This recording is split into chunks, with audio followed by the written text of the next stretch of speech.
Well, it's that day. It's the moment of truth. Yeah, I suppose it is. What exactly do you think you're about to do? I'm about to do something that makes an impact on somebody somewhere, one way or another. Okay. I see. You think you Batman, motherfucker? You one person. How the hell do you think you're gonna be able to pull this off? Huh? All that hero and villain talk has to be left in the comic books. In real life, you're defined as one or the other if you choose to do the right thing at the right time within reason for the betterment of all parties involved. And as for pulling it off, it's in the work. So we'll leave it there. If you happen to fail, I'm not gonna fail. if you happen to fail, You heard me loud and clear the first fucking time. Regardless, I can't say I didn't try. alright, sure, okay. Why should me acting alone in this stop me from doing what I have to do anyways? And I'm supposed to believe that you're doing this just out of the blue just because who put you up to this? Who puts anybody up to any motherfucking thing in a situation like this? Most times you just go on out and seize the moment no matter what. Who the fuck cares? Yeah, right. I suppose this is all about you, huh? No, it's for all those dead or alive who have never or are still waiting on their opportunity to get their fair share in this fucking aspect of their lives. And while I don't need to waste my whole time getting into fucking specifics, look at the work. It'll make it very clear that the message is much bigger than myself. You gonna stop dragging me into this shit? You're an extension of me, so that's probably not gonna happen. Alright, I guess we about to see how this shit goes. Fuck it. We most certainly are. Don't worry about me freezing up either. That ain't happening. Come on! Come on! Come on!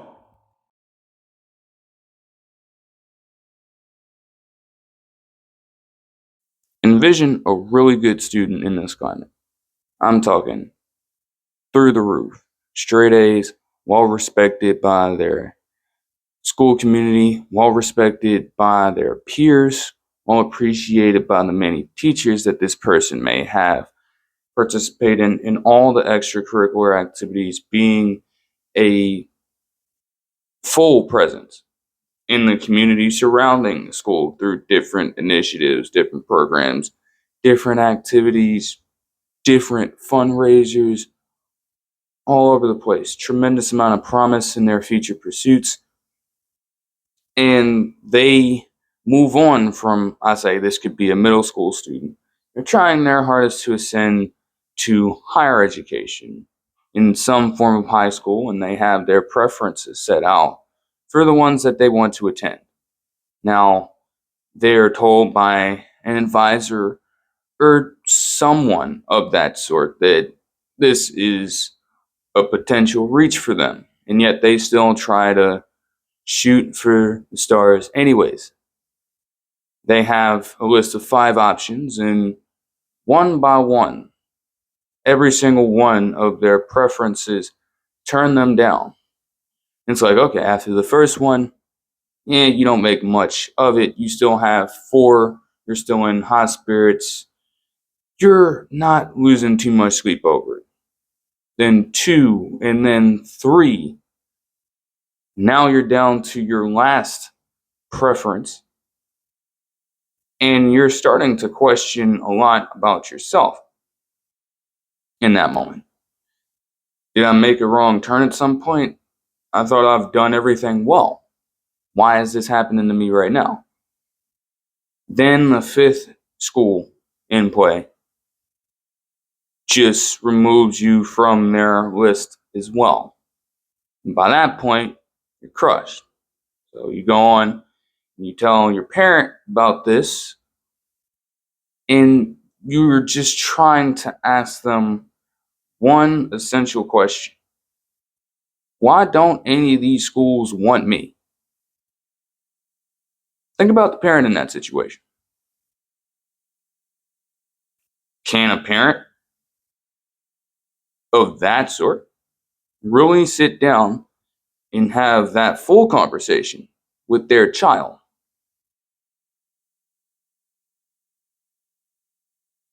I would like to believe that in a case like that, obviously, I'm not a parent, but the best thing that they probably could do in that situation, and the thing that might be most convenient for them to do in said situation, is lie, to be completely honest with you.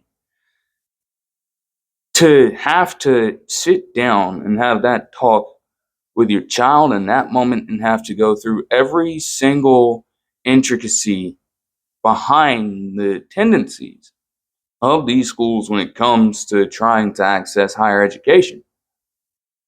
That could be a very dreaded conversation. And the material could be so vast to the point where you may not feel as though, if you are a parent dealing with this, that you have enough time to really address every single thing that might be hindering your child's progression here. And honestly, when you get into the reality and the severity of some of these things, could definitely hurt too. And you don't want to really do that to a child who wants to retain their innocence as best as they can. Time, time. Well, hmm. Well, we have the time, and this is gonna fucking hurt.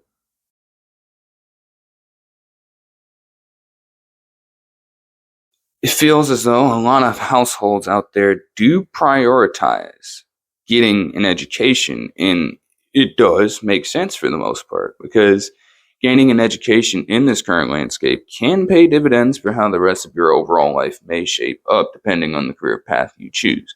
However, if you attend schools with any blemish in your background or doing so in an impoverished area, you're likely at a far greater disadvantage with uh, most cases and are less likely to complete a full K through 12 education.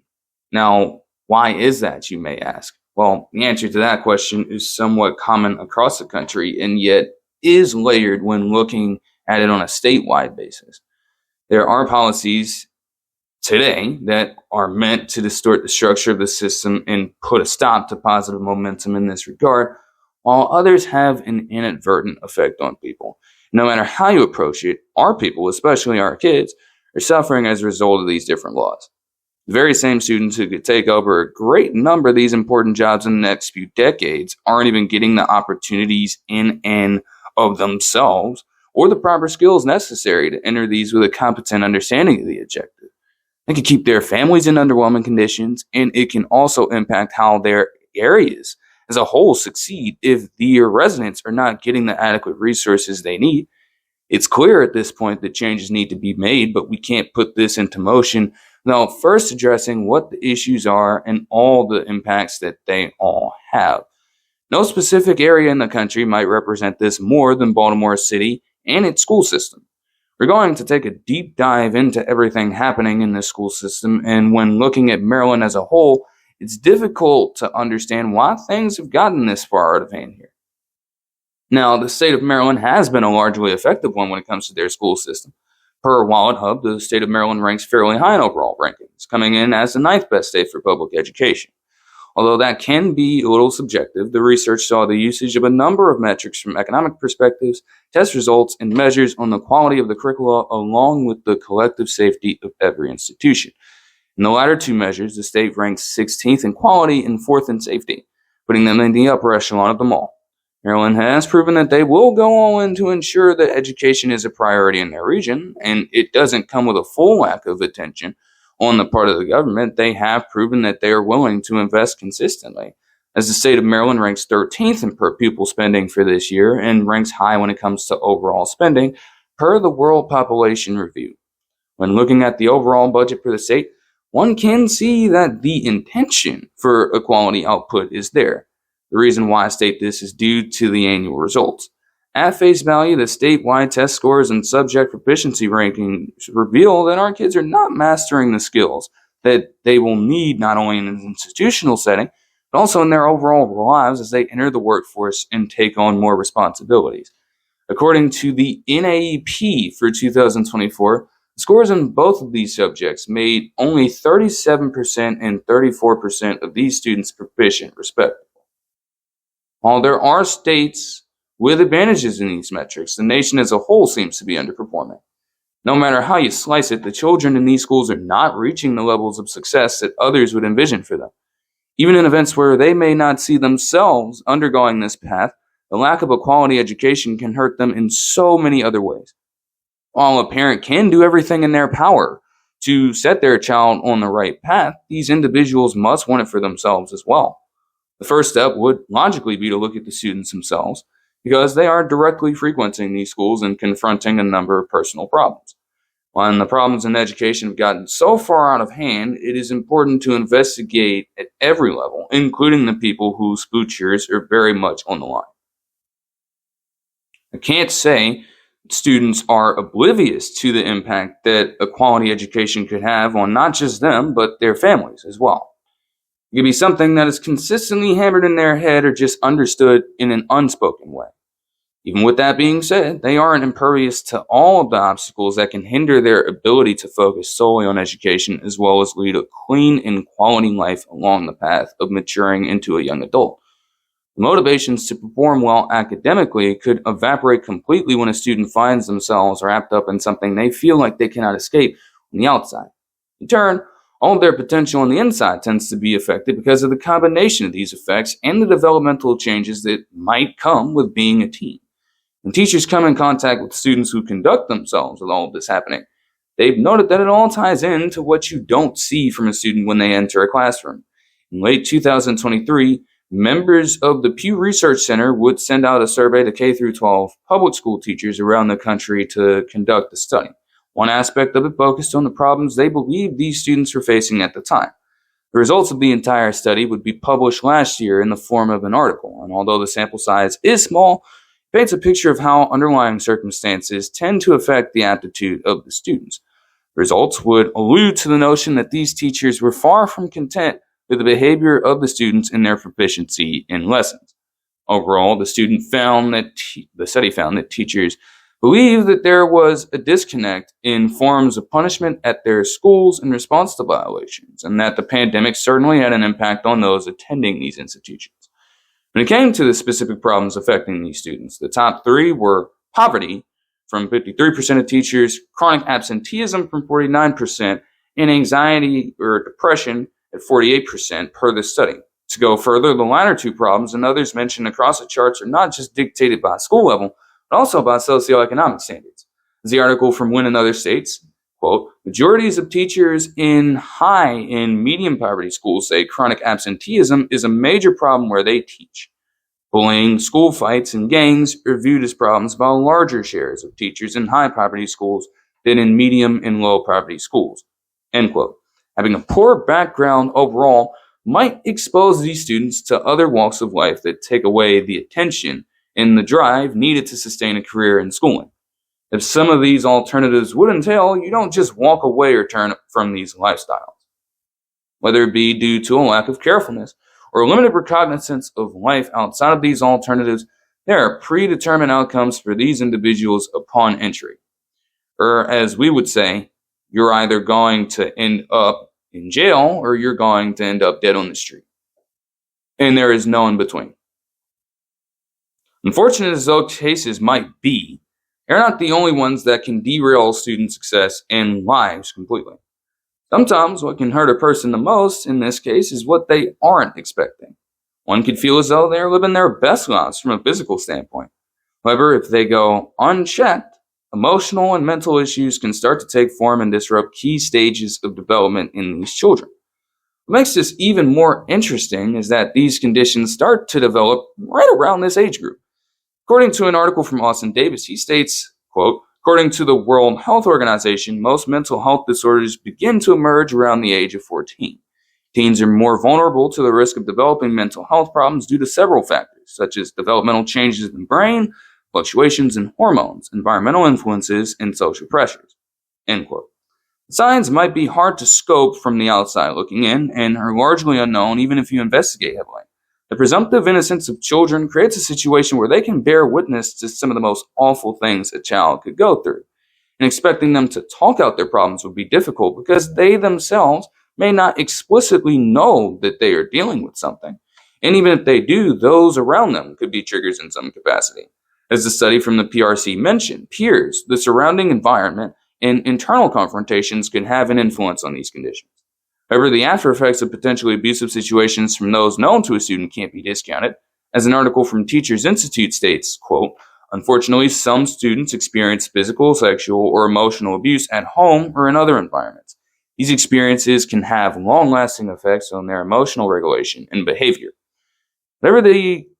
Whatever cases these children may have gone through could represent the darkest moment of their short lives. Their innocence is stripped completely, and they're forced to attempt to operate through life as it was prior to that event, which could be impossible. And recognizing that while holding all of this trauma inside them, a way to relieve that pressure would involve acting out and having behavior considered to be improper. With these tensions escalating, it could affect how they perform in school entirely. And while all of these personal problems don't afflict every student who has ever attended any school, it's important to jog an understanding of what some might be going through and how that can lead to unfulfilling experiences in a school setting.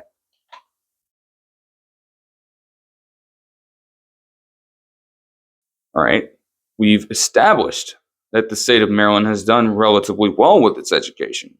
We've established that different institutions tend to fall short because they consist of students who may face problems that even authorities within the school can't quantify.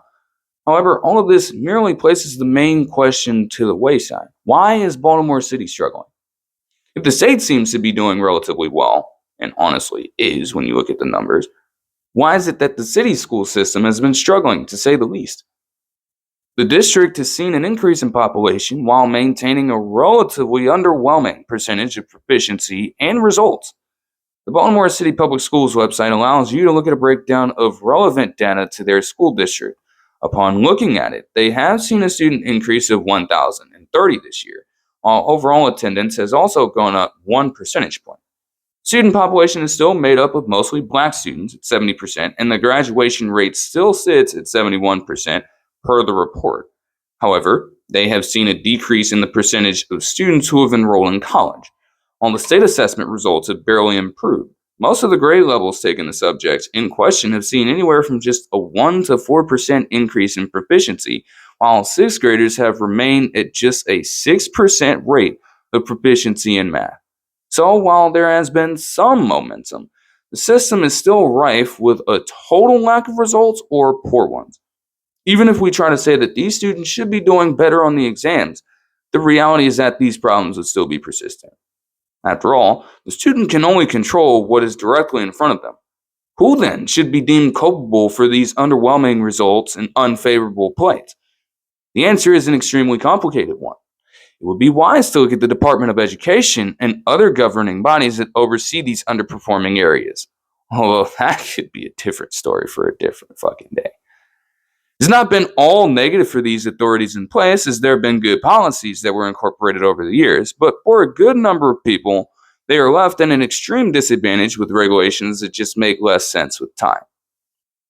At the helm of everything, when it comes to the Baltimore City school system, is Dr. Sandra Santelises.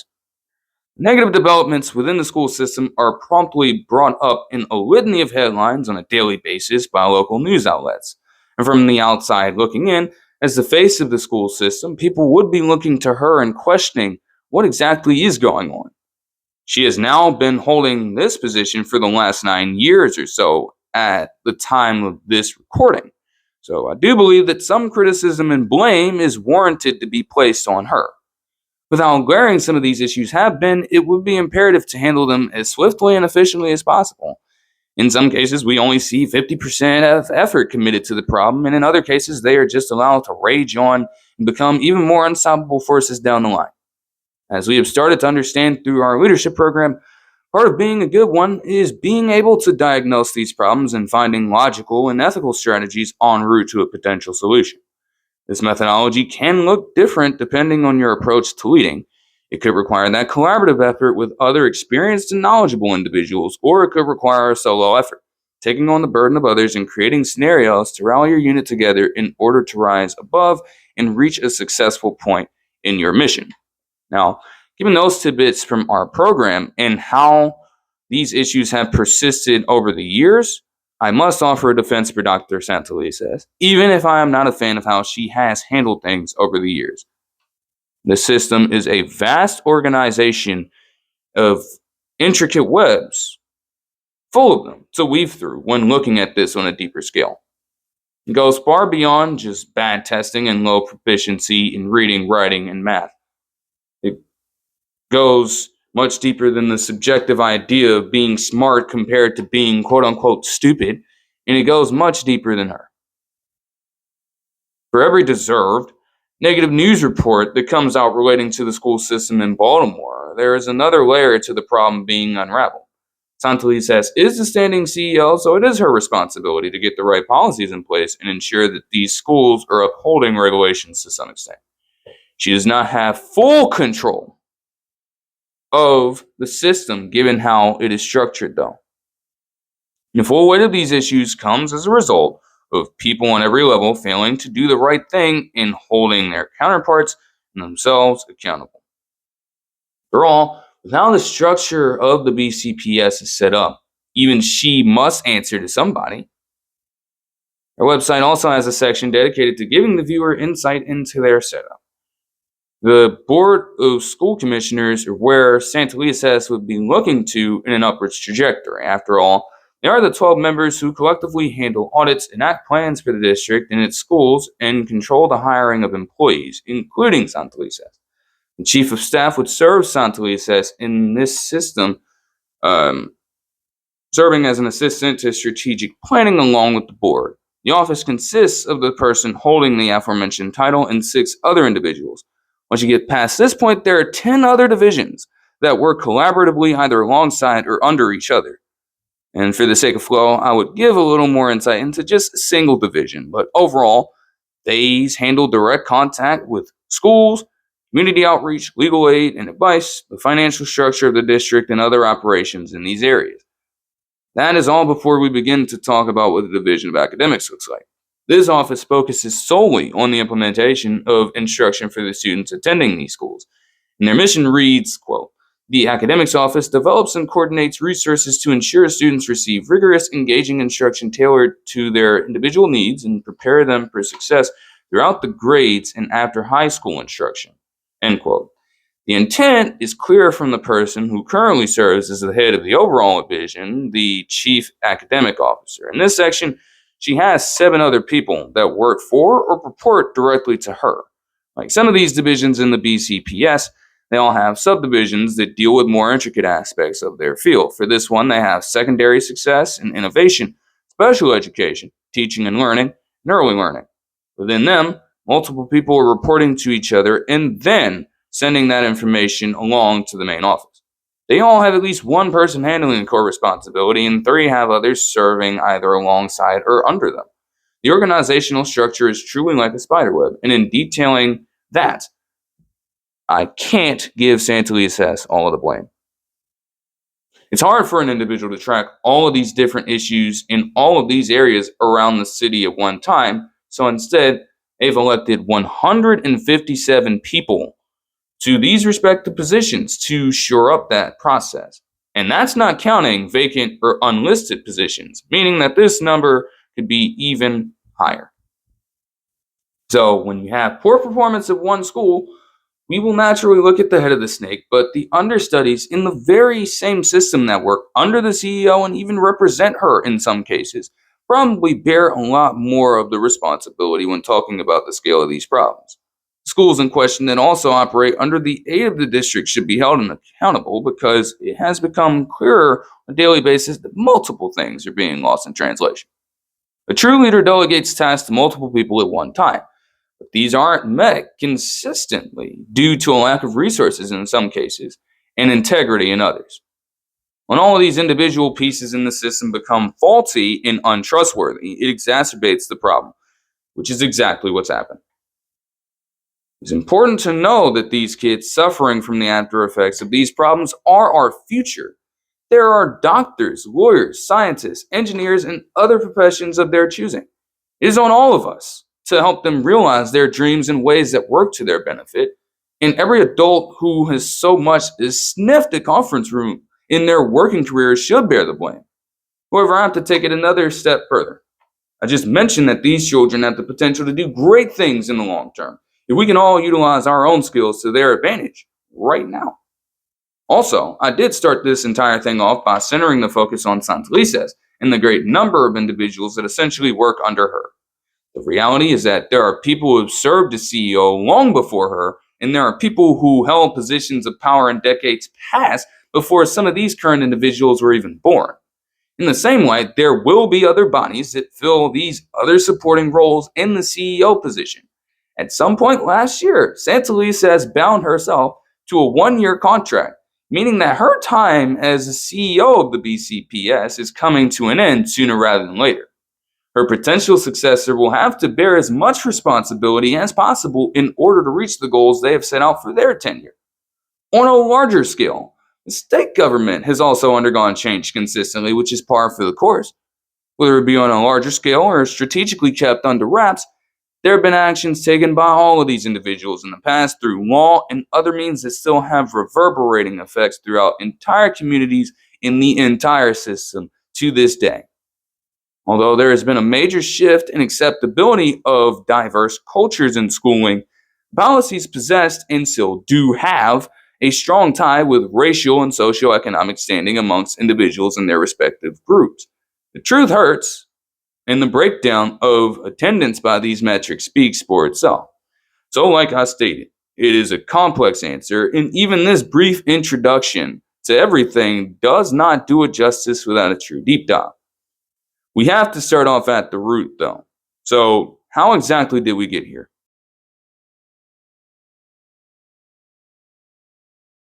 Prior to exploring any of the deeper issues within the school system of Baltimore, it is important to identify how they operate. What type of structure does the state of Maryland currently incorporate across all of their programming?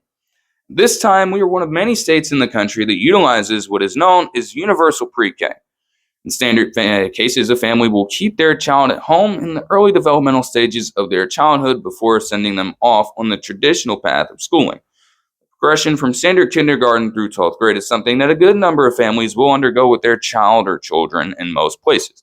The concept of universal pre-K appears to have some useful advantages for those that do apply it. If you have the coverage necessary to attain it and are willing to send your little ones through it, there is a chance for their entire developmental process to be altered completely and potentially accelerated even, as they are not only exposed to the academic elements of a classroom, but also the potential connections they could foster with other people. As an article from Alliance for Early Success states, early childhood brain science shows that crucial intellectual, health, and social emotional development is happening long before age 5, the year we begin formal education in the United States. The belief is that enrolling these children into a pre-kindergarten establishment, they will then be able to speed up the achievements of multiple milestones before experiencing the more formal route of education. And in most cases, this would come to be true. The establishment of routines and exposure to the classroom could give them an edge comparable to students who enter schooling at age 5. And the premature experiences with proper nutrition and fruitful relationships can be carried on for the long term when starting out this early. It's quite clear that children are impressionable, so if there is consistency on their end and on the part of the family in producing these results, it is safe to say that these abstract ideas will take reasonable form well before potential counterparts who take alternative routes can adjust to the environment. The intentions that pre-kindergarten programs aim to carry out are respectable in their nature. The execution of doling out all-encompassing access to these has been poor in many realms, making the universal realm seem like a contradiction in this case. Though this form of education is an intrinsic need that should be granted to pretty much every individual, the methods that are taken to fund them make it more complex than it would seem, and in turn, more difficult for people of certain backgrounds to acquire. In no order whatsoever, the three major components that parlay into an exceptional or lackluster education in the city and the state at large include race, socioeconomic standing, and a person's financial profile. As an article from Alliance for Early Success states, the disparity in access to high quality early education exacerbates racial inequities in children's development. Not only does this limit the child's ability to achieve, it also limits parents' ability to maximize their incomes by working, which further impacts a child's opportunity. When applying for enrollment in any school, the process will see higher ups taking a hard look at every piece of information they can. They will identify where you are from, what race you are, how much income is generated through the family in question, and also figure out which class you are a part of in the financial sense. From there, these individuals will make a decision they might deem to be optimal when it comes to the students they will accept, basing it on a combination of what they see on the documentation along with projecting a future outlook of the potential student in their setting. It's never that easy though, because the human component of things will inevitably creep its way in. People will hold stronger biases than others and may penalize one individual for arbitrary things, while in turn giving praise or leeway to the other. On a general scale, a person who comes from a lower class background and is African American might not be afforded the same luxuries as a white upper class student. Depending on the school and the general location, along with these other components, one student may be given the seat in this institution while the other may be forced to settle for a less desirable option. It could affect the child as they may never be able to ascend to higher quality education in high school and college because of a lesser profile of attended schools. The family can also be stuck in a cycle because, depending on their status, they may not have the resources necessary to move into a different location around the city, which in turn could affect work opportunities and enrollment efforts for the child as well. This is where the geographical aspect of things also comes into play. On the Baltimore City Public Schools website, they have a list of all the schools in the region connected with their funding and programming. The number of them around this area are truly vast, but the likelihood of you getting into these options may either plummet completely or increase exponentially depending on where you live. There's an option on their schools page that allows you to filter through the options and look at zone schools. Essentially, these kinds of schools will look primarily at options that reside in neighborhoods closely surrounding their premises and will then take a few options at a time from areas that are much further out in the city. It's much easier for schools in more favorable neighborhoods around the city to keep their institution fenced in with native area students rather than allow those deemed from outside parts labeled as potential quote unquote troublemakers to enter. Once more, if it came down to a pair of students, certain schools will take what they deem to be the safer and cheaper option. Obviously, it is unfortunate that you will have individuals think in this matter when it is the student that matters the most in these developments. Some can question why tendencies like this are still a part of the decision making process, but it is something that would take a great push from many individuals to change. Why exactly do I say that? Well, there is a clear chain reaction initiated by this process in the earliest stage. As these kids continue to navigate their experience, not only will they have to confront the zone schools, but these lead to and are one and the same on occasion, the feeder schools. Although the concept of one is not all negative, there have been some individuals who hold very strong beliefs about them, largely due to the unwritten nuances involved in acceptance rates surrounding them in the college admission process. I will not make any outlandish statement about faculty in these institutions because when you compare them with highly acclaimed faculty members in other public schools, the qualities that each possess are relatively similar. They have commendable college experience with the expertise necessary to teach their specific subject, and their personalities shine through regardless of where they find themselves. In both of these types of schools, you have instructors that do underperform in their profession, and when attempting to interact with the students due to outside factors like mental health, their own personal lives and living situations. It would appear that feeder schools bring in much better talent on the surface, but you can find great teachers in most areas when looking hard enough.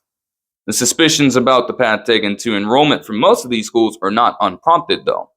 According to an article from Megan Zogby of the James G. Martin Center for Academic Renewal, she states, these feeder schools are also disproportionately white.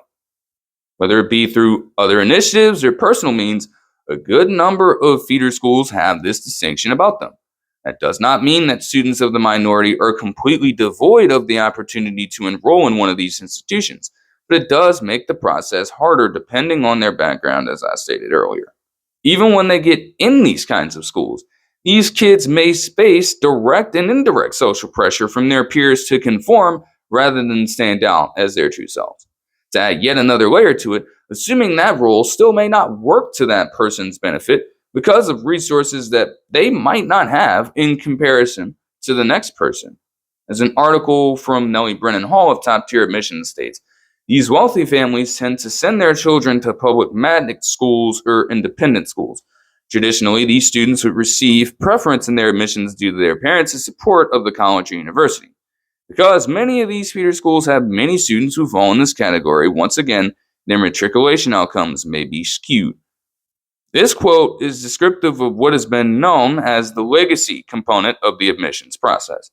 This is relevant to students who have connections as the children of donors or board members, as well as those who are related to alumni of the very same colleges or universities an individual might be looking into, as the article will go on to elaborate further in later segments. Not every student has these advantages, even within classes and other forms of social structure. How many times have we heard students on other levels state they will be the first in their families to graduate? The language is highly specific and centered to where only a few people would stand to benefit from it. In short, there is no way that I could tell you that this is every single problem currently ailing the school system in Baltimore City. I can say, though, is that these things I have outlined do make up a great number of the issues that are relevant when talking about how this turmoil has expanded over the years. By no means am I placing blame on the individuals in the audience and other common citizens for the actions of those in power, a theme that I feel as though I'll need to reiterate consistently throughout this time. However, it is key to learn a bit more about them so that the next generation and others beyond do not replicate the same misfires. Another central piece that factors into understanding just how widespread these problems have become relates to how all of these schools are funded. For years, the city of Baltimore and the state of Maryland have done a solid job of investing as much money as they can into the school system. It takes a village to ensure that any young person can be provided with the proper support and resources on the road to a bright future. It appears that, on the surface, lawmakers and other officials have not lost this idea completely. As an article from John Ma states, overall, a combination of state, local, and federal funding sources helps ensure that public schools in Maryland have the resources they need to provide quality education to students around the state. The most important thing to understand about a quote like this and this style of funding is that every single level of the government has a responsibility to uphold when it comes to the mission of bettering the experience for the beneficiaries. There happens to be a lapse in productivity and contribution in one portion of the government, it will naturally affect how other elements progress at other levels. Also, with all of this collaboration between these three units, there is almost no way that pieces of legislation relating to it lack any focus regarding a potential budget that will be spent on this aspect of life. There are a number of other things in the world that will require legislation to be passed and money to be allocated to it. So having a game plan centered around the amount of funds to be spent on education far before other events can intercede with this is ideal. In the same way that the responsibility is split between the levels of government overall, the burden is split between a favorable amount of districts in the region. As part of a presentation to the House Ways and Means Committee Education Subcommittee in 2018, one slide shows that 24 counties around the state accompany the overall budget, with Baltimore making up the second highest percentage of revenue on the state level that year at 70.3%, behind Somerset at 72.2%, Wicomico 72.8%, and also Caroline County at 74.5%. From that standpoint, it would lead people to believe that they are, in fact, on top of everything. Just when you believe that they do not have other plans surrounding this process, though, there is yet another layer to uncover when dealing with state funding for education. The same presentation from 2018 outlines three specific types of state aid: general education, targeted, and non-instructional. The very first type of aid accounts for almost half in the state of Maryland, according to its corresponding slide, and it is incorporated to provide a base level of funding per pupil. Wealth equalization is also a term that they utilize here, and it is in place to create situations where the state gives a higher share of their funds to jurisdictions that are in true need of them. On paper, a private school or a school serving in a more profitable and accommodating neighborhood of living will not receive a greater share relative to one that generates lower income on average. The non-instructional component focuses on things outside of the classroom, such as transportation, food service, and other programs. Targeted aid is the most pressing aspect of state funding, especially when considering that some of these resources and other programs cannot be accessed by people who deal with poverty or have a low income. As detailed on its corresponding slide in 2018, this focus is on individuals or communities who deal not only with the aforementioned pair of realities, but also those who might have disabilities, a need for special education, or learning issues. Once again, the basis for this component does suggest that efforts are being made to solve the greater problem at hand. The way that all of these have been carried out, however, leaves a lot to be desired. And it starts with a flaw prevalent in the very same guideline that could change entire livelihoods for people in less fortunate situations. The state will pull a great portion of the weight, producing around 50% of the total costs for each of these programs, which may also consist of a few grants and scholarships. The language describing this formula from 2018 suggests that local governments are not held responsible for the other half of the money and do not have to provide it all. How is something like that even remotely possible? If the problem centers around poverty, it has a direct impact on your community. If the problem centers around disabilities or special education, these kids reside in your neighborhoods and you can't help them at all. Let's backtrack for a second. Local neighborhoods do provide funds that go toward schools in their area, but it might not always be enough depending on the context. On average, they dished out nearly the same percentage of funds as the state in 2018, although the counties seem to be all over the place. Baltimore City had 21.7% of local revenue in this fiscal year, for example. So, with these state agencies commanding much more money overall, the districts have become more expensive on their own standing while incurring far less funds in general.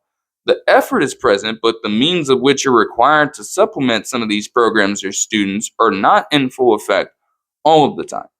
Say about Baltimore City is that there's a fair number of problems they deal with, whether it be the vacant homes near the downtown area or the rate of crime in parts of the region. Above all else, though, it starts with having kids in seats getting the quality education they deserve. At a time where the likelihood of graduating from these institutions without a true mastery of multiple subjects is high, is more important than ever before to focus the attention to properly developing these students. Now, the lack of ability to spend on this aspect cannot always be controlled, but there are some cases where spending on other useless things of this nature is unnecessary and should raise questions. Think about the frequency of some of these new projects and the kinds of jobs that flow into the market as a result. Chances are that you will probably see a few employees move locations with the very same company, or also have different personnel get their roles changed in house. When it comes to a general search, however, they are going to look for people who have the credentials required to conduct business in these spaces. If these students continue to graduate without the skills to survive in the workplace, these new jobs will be exponentially harder to pursue, leaving them unrepresented in a space that can maximize the profit of all parties involved. To solve the problem, investing in these younger students is crucial, and that is where some structural changes may have to be made. Now, even with the funds that they do have at their disposal, they can still be misused and allocated in improper methods. Some of the same underlying tensions that exist for decision making among schools in the admission process are also a huge factor into the funding for education. Most of the problems not detailed in the earlier portions of this are exacerbated further when these errors in judgment are made, and they will continue to have lasting effects on everyone involved. As Ma details in his article, unequal funding often leads to disparities in resources and opportunities available to students. This can perpetuate an achievement gap between students in wealthier districts with more resources than those in lower income districts that struggle to provide basic educational needs. Self sufficiency is great in any capacity, but you must be able to afford that style of operation. Wealthier districts will not need to rely on outside funding as frequently, so their financial profile can be more diversified. When a poor district attempts to replicate this, there is a wider margin for error, and it most always results in them having little funds left to maintain the crucial elements and materials the neighborhood will need. The families and children in these areas expect to have some help, and yet their chances of acquiring requisite aid decrease even more as a result of these developments. The road to reach this point for every single district or school system will look somewhat different, but the result is the same. Local neighborhoods have faltered in their ability to sustain a reasonable cost of education, and that has left the state to take on even greater tasks in restoring an effective balance to the funding process. While I can say that some of their spending has been extremely frugal, Officials in the Baltimore City system had the expectation that corresponding neighborhoods would also uphold their ends of the deal. On both sides, there has been a disconnect so vast that certain pathways to success have been shattered and irreparable. With this confusion becoming a major part of the national headlines due to the results in the city and the state, the federal component had no other choice but to intervene. I will just say that they had a very loud introduction to the matter because in March of this year, they made a massive slash that could bring an even greater disadvantage to the fray. On March 28th of this year, the U.S. Department of Education would order the reimbursement of $360 million it previously committed to giving state schools. It affects not only the students, but some of the programs that have been incorporated for aid, and the ability of these institutions to put forth funding for non-instructional components like construction and other services. As this article from CBS News reporter Janae restates, Baltimore City Public Schools told WJZ it is deeply concerned about the U.S. Department of Education rescinding previously approved reimbursements for pandemic recovery funds. End quote. I do believe those sentiments to be fair. Most, if not all, in the audience understand how difficult it was to navigate the school setting during the height of the pandemic.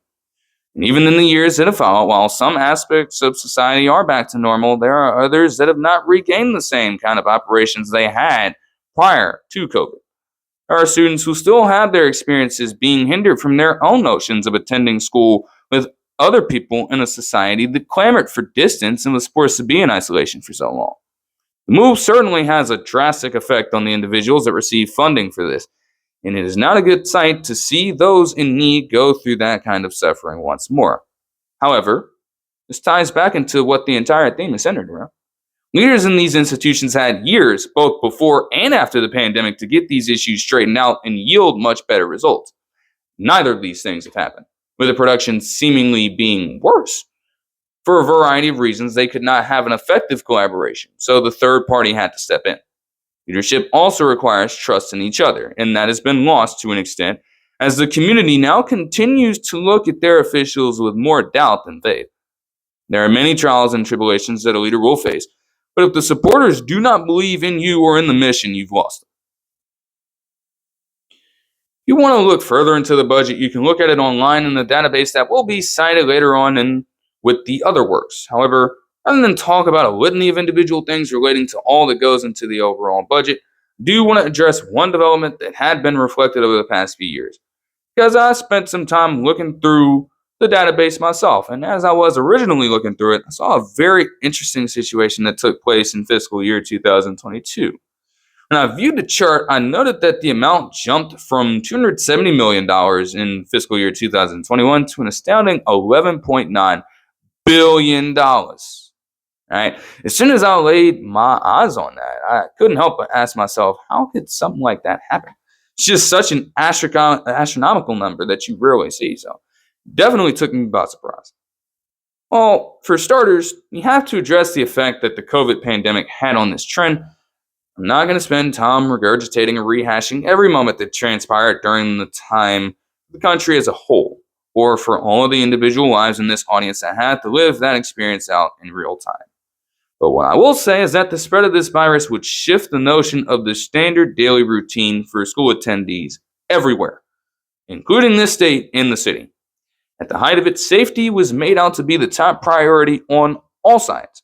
And so students and faculty remained in their own residencies, set up their personal devices, and attempted to replicate the school setting from there. While you have the group of students and staffers that were able to manage well in this space, the reality is that a lot of these people felt more isolated than ever before and started to deal with a number of developments that may have led to a decline in performance and livelihood. Personal afflictions would become even harder to tackle for so many, and that time away from what was deemed normal would put an effect on not just these individuals, but their families as well. Even with the coronavirus having its pandemic level status ended in a few years' time, a good number of people came out of this forever changed. They went through losses in their families, mental health issues, or watched at home as different social tensions reached all-time highs. It would be hard to convince them that from their standpoint things would ever get back to normal. In the educational lens, this may have been a core piece of the reality for some. Kids who had spent weeks, months, and even years away from society at a time had to recalibrate and adjust to school and life post-pandemic. which proved to be a difficult transition for many. There were cases in which students feared to return back to their schools due to their own notions shaped from everything that had transpired. On the other hand, the students that were already in need of aid due to their standing would come out of the pandemic needing a heavy amount of support from multiple sources. The government officials would note this and had to figure out a bevy of ways to alleviate those who desperately needed the funding.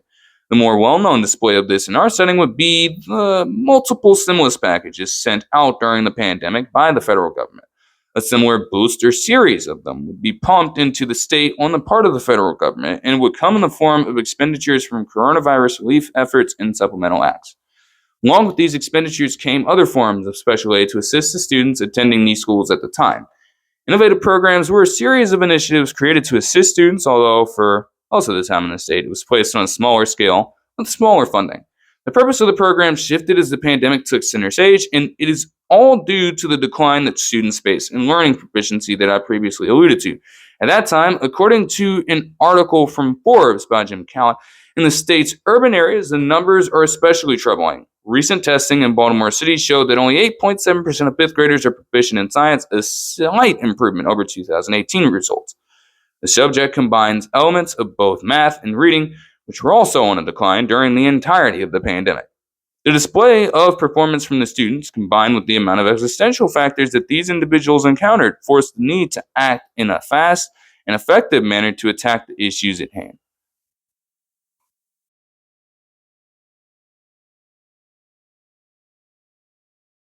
For something that has this kind of outlook, it would take something creative and efficient, with the government ensuring that there would be room for this to take place given their funding. For some of the students that attended school at the time, their livelihoods made most things outside of that space much more important, and that mindset crept into them as a whole. When that engagement in the classroom was under duress, teachers had to figure out a way to combine the standard lesson with the incorporation of more personable scenarios and tangents to welcome the entire makeup of that individual. An example of this would come from something Baltimore City started to impose in their system. According to the same article, Cowan details, another bright light is Baltimore City Public Schools, which has a plan called Reconnect, Restore, Reimagine that includes small group instruction and student learning plans for every student, incorporating their academic, social, and emotional needs and interests, end quote.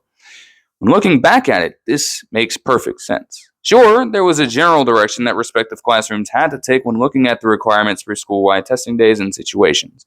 However, every day in the classroom for a student would present some new and unexpected challenge for them. In theory, the inclusion of this could work for both sides, as the teacher could continue to give the lesson to other members of the classroom while granting the student the time and energy they needed in that moment to thrive and hopefully perform better in the long run. It was the right play for a temporary fix in this realm, and although this might have dissipated with the end of the pandemic, it does showcase what can happen when a collective of people show up and go forth to guide those in need of help. As for the entire program, it is still funded today, although not to the extreme levels it reached during the pandemic. Things will not always go according to plan, although the statement is a little bit of a cliche. It rings especially true for those who have led or plan to. There will be cases that require a shift in overall direction or a slight deviation in the method of execution. No one person could have saw this widespread outbreak coming. It not only crippled a wave of businesses and institutions but its path, but it also affected so many lives. Officials in the city and state had to approach a counter to all this in ways they could not have anticipated before. Yet they found ways to improvise anyways. Success was not found for every law, policy, or initiative they implemented during this time. And even with that, you cannot blame them for making these decisions and giving them an attempt because those risks could lead to a massive payoff if they are a success. You have to be just a little bit crazy to tackle them with all your effort and even embrace them.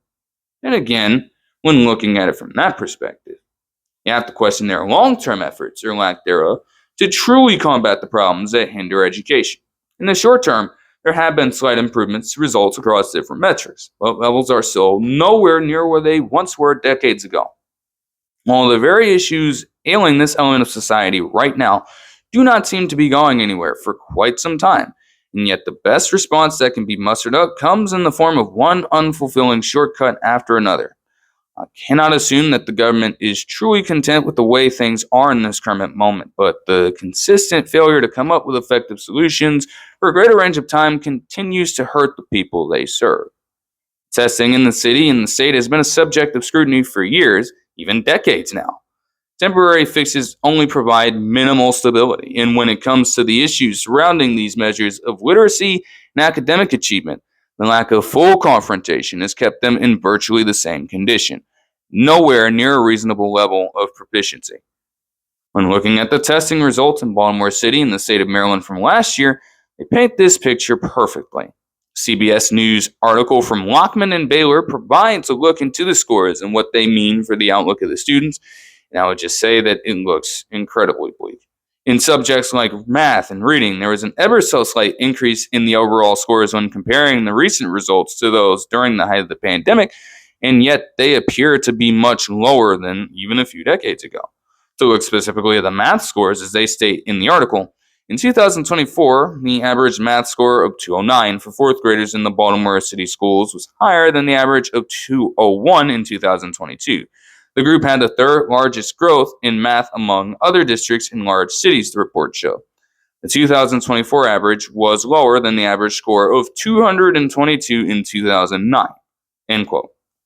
That is the quintessential way that people can get roped into thinking that game-changing progression is being made on the part of the school system. The fact that scores were this low in 2022 showed just how historically bad things were during the brunt of the pandemic, even with students having to adjust for the most part. The people want to see change, and any increase could invoke some positive thoughts in the minds of the viewer. Still, even with that minor increase, the current scores still don't surpass those of around 16 years ago. The viewpoint on the score of 222 could be pretty subjective, but the point is that the school system largely faces setbacks in this regard with minimal, and I mean minimal, forward progress. They can try to prop things up as much as they want, but there's not much room for them to pull off this PR tactic effectively. Do you want to see how ugly things really are when it comes to this? As detailed in a Fox Baltimore article in 2023, multiple schools in Baltimore City at that time had a completely non-existent level of proficiency amongst their population. Seriously. The Fox 45 reporter, this would be Chris Papps here, also noted that these schools accounted for a total of 2,000 students, and that there were 20 other schools in the system with just 1 or 2 students having proficiency in the subject, including one that I am very familiar with. And I'll get to that later. That's a good percentage of students factoring into the overall report on scores in the state. And it is glaring to see that this core subject and overall learning is suffering this fate. These are entire schools and communities failing to master the subject due to a variety of reasons. And yet these same people are expected to undergo different processes leading up to a certain job or line of work. Naturally, these same people were outraged about it because the nature of the report made it out to be a shocking revelation for anyone who read it. Little did those people know that this reaction would be exactly what they were searching for. If you know anything about the Sinclair Broadcast Group and its Fox in general, it is understood that they have a highly extreme bias to the right. Any news corporation that finds themselves in here will handle reporting, but in more sensational and non-factual manners. In some of the responses to the initial report, people didn't deny that these schools were failing and falling behind, but it became clear that the reports didn't account for the full context leading to this development, and they also misinformed these readers on some of the data points they brought up. A Baltimore Sun report from Peter Baum in the same year would be one of many that worked to correct Fox 45 and give full insight into why these drastic results came about. The article sees him compare the lifestyle and problems of a student at a Bethesda high school and a student at a Reach Partnership school in Baltimore City. In essence, the difference in structure between the two areas leaves a student in the latter region in more danger of adverse living conditions, limited to underwhelming opportunities, restricted from necessary services, and severely underfunded. Even more so than the original Fox 45 report stated. This quote from the article outlined a key flaw in Project Baltimore's report, and it says as follows, quote, taking per school allocations, or the money actually delivered to the schools from the Baltimore City budget by my calculation, we find that Reach Partnership receives about $6.5 million for its 695 students, averaging to $9,549 per student. The schools in Project Baltimore report have an average funding of $9,923 per student by this allocation. But if we look at the state's high-performing schools, they have an average of $14,000 per student, with Walt Whitman having $15,077. Not only are the Baltimore City schools underfunded by thousands of dollars, over a third of the money goes to survival services for students. You're never going to have a totally accurate report by throwing out wrong numbers, especially when people take out the time to fact check the data. Though that should be happening way more than it does. However, it displays the fact that the funding for Baltimore City schools is disoriented in the first place. They are already set up to fail in this regard because students who might perform well in these settings will still be missing out on some services they should be getting. That lack of time spent doing constructive things will turn into energy committed into anything else outside of school, and you see multiple kids getting wrapped up in loads of juvenile crimes as a result. They're spending their other time doing all this crazy fucking shit that you will see in the news. When it talks about all of the different ways that people have gotten killed, sometimes in broad daylight, sometimes when they're literally in their car, all the multiple robberies, all the multiple burglaries and carjackings that happen. Oh, the juveniles are getting crazy out here. And yet, they can't find themselves in schools in the first place. I can't sit here and say that every single student wants to invest their time in school. But for the ones who are trying their absolute hardest to work their way through an educational setting, this is what they have to deal with. And then you wonder why you see those results. When you turn on your television screen in the daytime slot at like 4 or watch news at like 10 or 11 at night, you wonder why. That's why. If that space was actually being provided to them, maybe they would shift their attention to becoming model students. But they look forward to other things because of the absolute denial of those rights. And their academic careers tend to worsen as a result. Even if they do stick with the school system for a full K through 12 experience, you can't even say that the rigor and mastery will perfectly align with what the Bethesda High School would produce. If you are not graduating with a capable mastery of the skills, what job, and especially a high-paying one, would take on an individual who cannot effectively read or write well? It is a blunt but fair question, and honestly, doesn't have to be that way if the right policies were implemented. The demographic breakdown of scoring is just as, if not more, revealing as to the shortcomings on behalf of the officials in place. I detailed earlier that the disparity in access to resources between financial statuses and racial backgrounds is a core issue to this day. And the same CBS article from Lockman and Baylor ties this into results on display. As the article details, again, there were some score gaps among student groups in reading proficiency. Among fourth graders, students who were identified as economically disadvantaged had an average score that was 24 points lower than those who were not. Specific cases between students may show scores that surpass or remain lower than the average, but that number still says it all. In a state that already underperforms on average, you now factor in the component of clear disparities between groups, which will inevitably exacerbate the problem. There are effective ways to close these gaps that have not yet been realized, and I generally do not know why they have not been yet. And yet, this is just a glimpse into what things would look like for the overall state. According to the CBS News article, however, gaps between student groups remained as black students in both 4th and 8th grades scored 32 points lower in math than white students. 4th grade Hispanic students scored 29 points lower than white students, and 8th grade Hispanic students scored 31 points lower. End quote. Although that might not seem like much on the surface, this difference is extremely important. Some of these tests are placement tests taken by the student in the course of progressing to the next level of schooling. Those test scores will be split up by multiple ranges, and your placement in any one school could be determined partially by where you land on this scale. Being a disadvantaged student finishing with this score could once more keep them in the realm of low-quality education compared to a student with a relatively favorable background. Unchecked, these developments go, and the cycle continues. As you can imagine, the culmination of all these things has fed people up. It is largely based on the perspective of seeing these results year in and year out.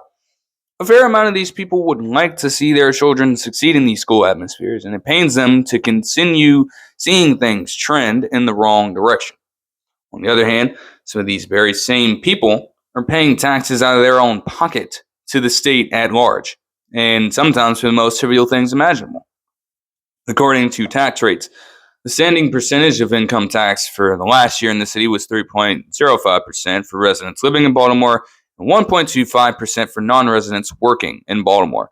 When it comes to the kinds of taxes that are imposed, the city will largely follow the foundation the state has laid through legislation. A few changes in the legislation between the years led to a new income tax rate for this year.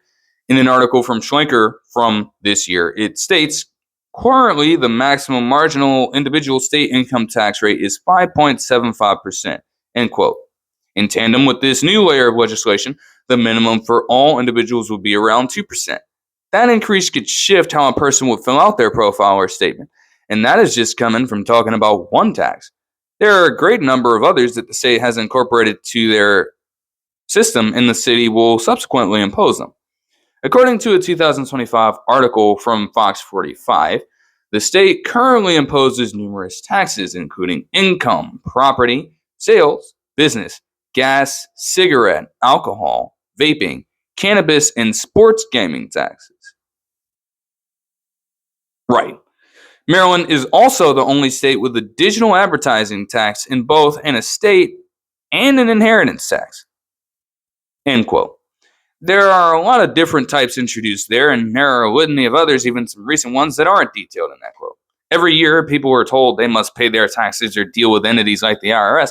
For some people, there is no sweat in getting them done, because they may have all of the means to be well off even after they do kick in, or they do not have to face many taxes at all.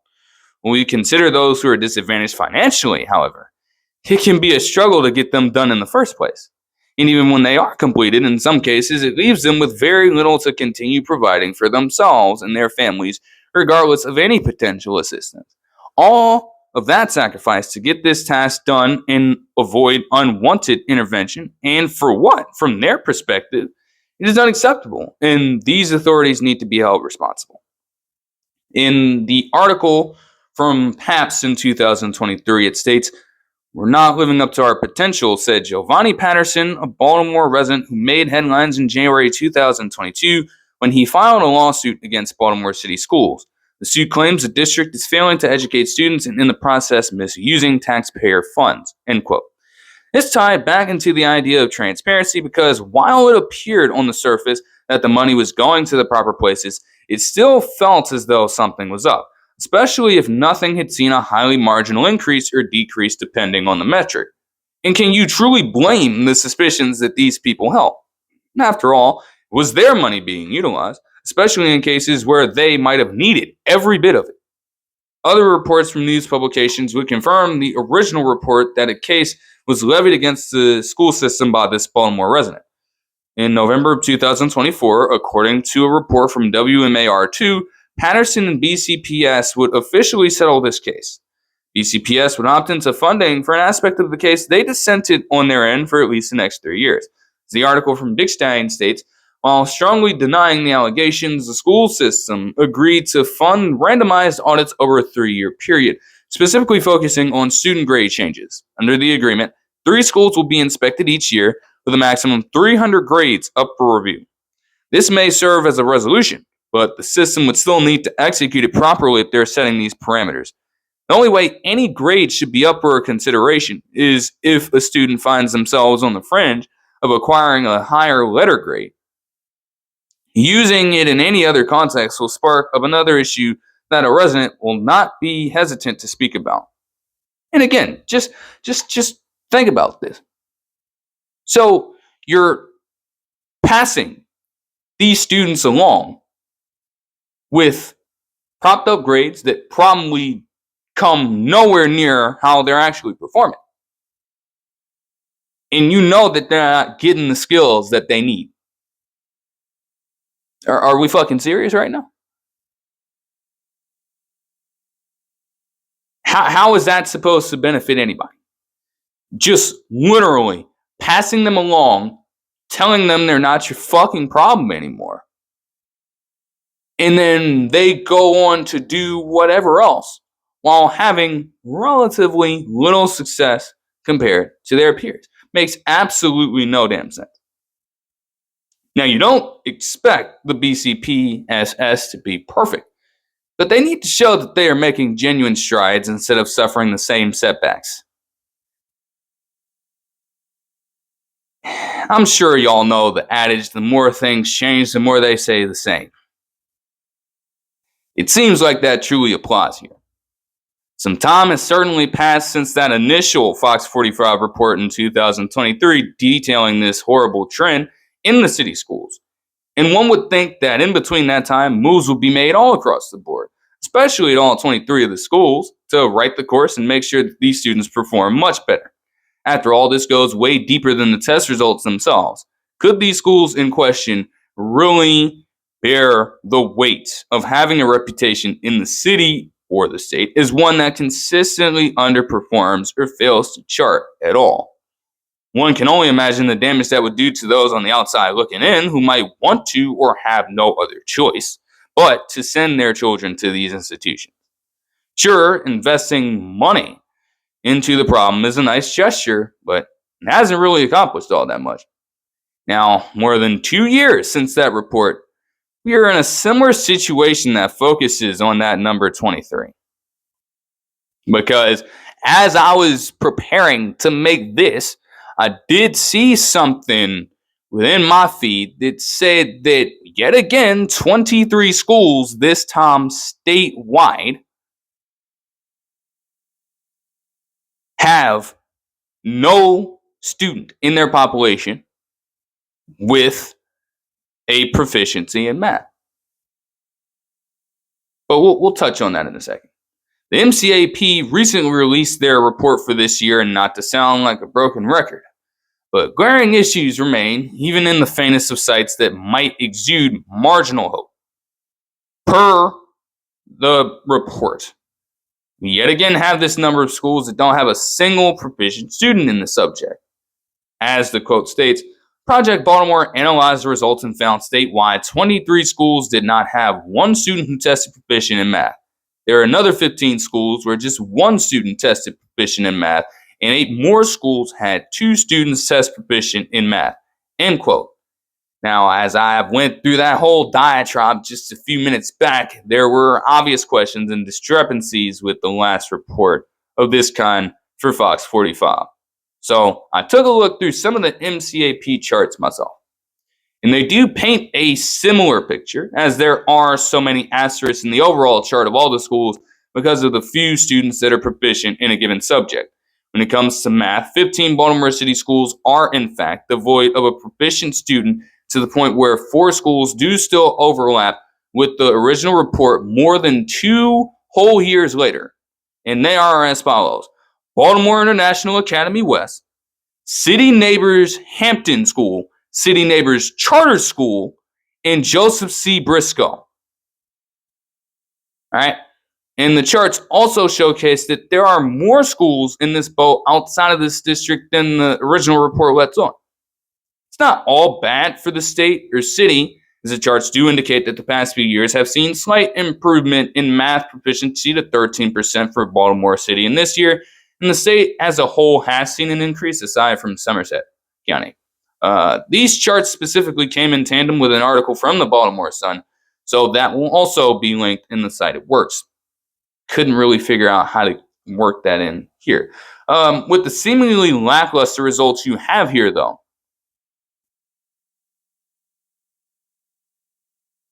it was locked behind a fucking paywall on the site.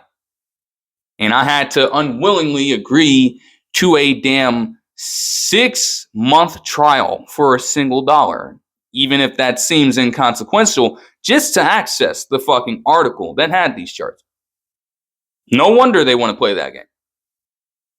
Because school districts as well, when you see them put their pressers out, and Baltimore City included, right? They're only going to paint the picture that they want to display to the public. Because if you give them everything, all of a sudden, it doesn't look as palatable as one would believe. If you take the percentage of proficient students at face value, that means that 87% to 94% of them in this climate still haven't even come close to mastering the basics that go into the subject. Are we really going to sit here and blame them for not becoming better in this field of study? After all, these children tend to learn in many different ways, which not every school has come to understand. It can also be said that if you have the right people in place to correctly guide them, numbers would shoot up. The solution to this problem is not only simple, but it lays right in the faces of the higher authorities. Look back at these 46 overall schools and the many others that are massively underperforming. Why the hell are the same people still controlling administrative operations and lesson plans at these schools if the results haven't gotten better at all? It wouldn't be a simple process to remove people from their posts, right? I get it. But a revamp in these school systems is probably still long overdue at this point.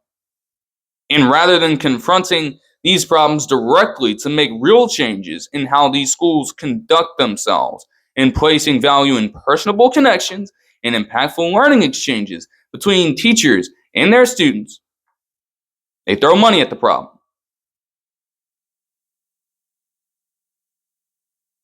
Rather than going out of their way to make a true impact, throw money at the problem. Again, like I did mention earlier, in some cases that works, not here. How many times do people need to express that to you for you to understand? And how much more exactly do you need to see for you to get it running through your fucking head that it is not doing enough?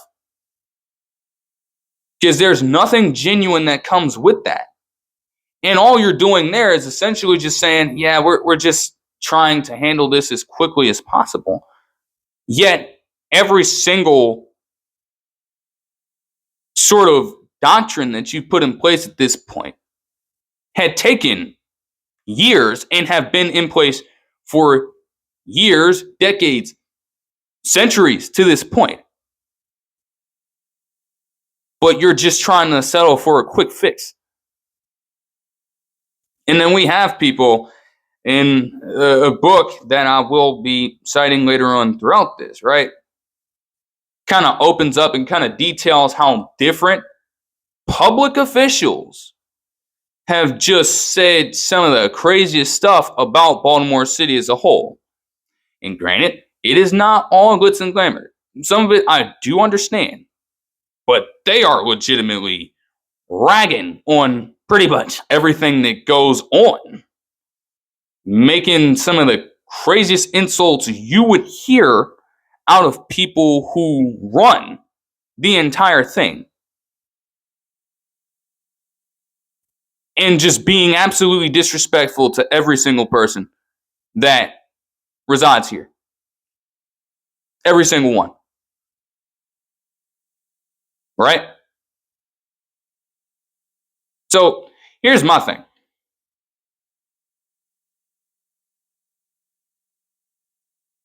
Y'all are going to continue talking all that stuff, all right? And yet, the amount of time that you're spending doing that, you could be spending getting to fucking work and making real fucking changes in this shit. And here's the ironic part about all this. You know, all the coverage that goes into how some of the things look in these Baltimore neighborhoods. Again, some of it's warranted, but guess what? The way in which they cover it so sensationally, put all these negative connotations on it, guess what? With some of the stuff that you've been recently doing and with some of the stuff that you've already had in place when you entered your fucking position is literally working like a fucking machine to keep people who are economically disadvantaged and who have a disadvantage in racial and social economical structures down. Simply put, The way in which these neighborhoods tend to be structured, the way in which you outline all of these different policies for these schools and other aspects of society in general, it's literally working like a fucking cycle to keep repeating the same fucking actions. And yet, it's always a shocking piece of news when something terrible happens in one of these neighborhoods. Why the hell do you think that is? Because I'll tell you what, for as much stuff as you're talking, you ain't doing nothing to change it. Especially when we get into the stuff that I'll be addressing later.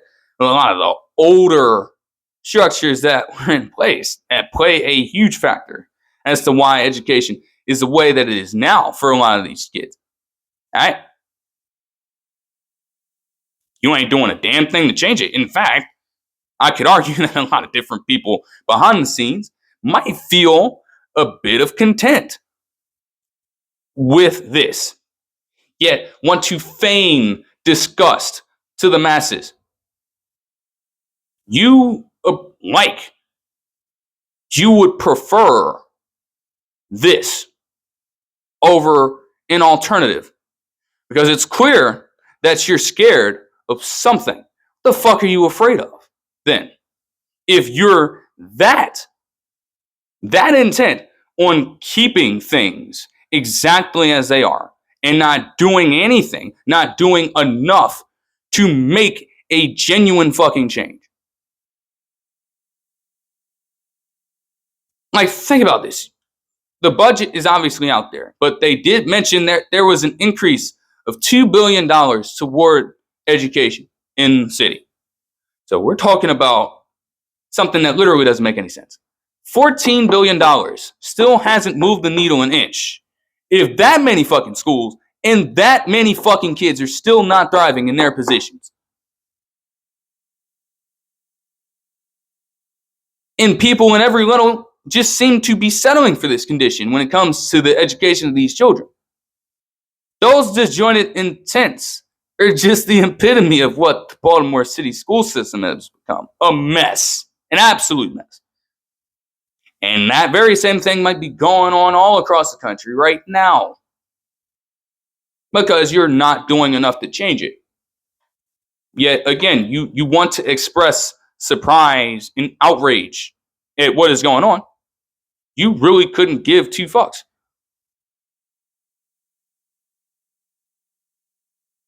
So I would implore those people, anybody who's running this shit, do your fucking job. Because at the end of the day, this does fall back on what you are doing or aren't doing. Rather than trying to paint the people who are literally products of the environments that you fucking creating.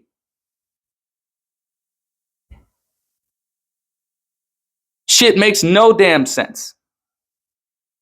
I'm a fucking 19-year-old kid who understands that shit better than most people who call themselves whatever fucking label.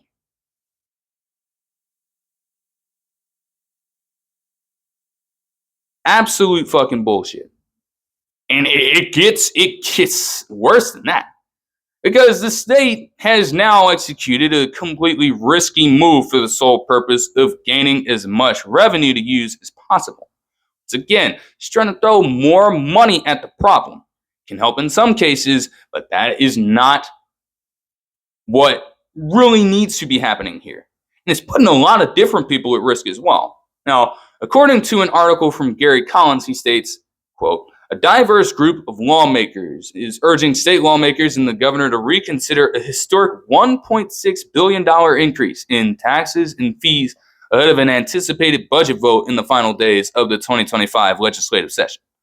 Sure, they need the money, but in theory, the move would put even more risk on people when it comes to potentially losing their jobs and companies.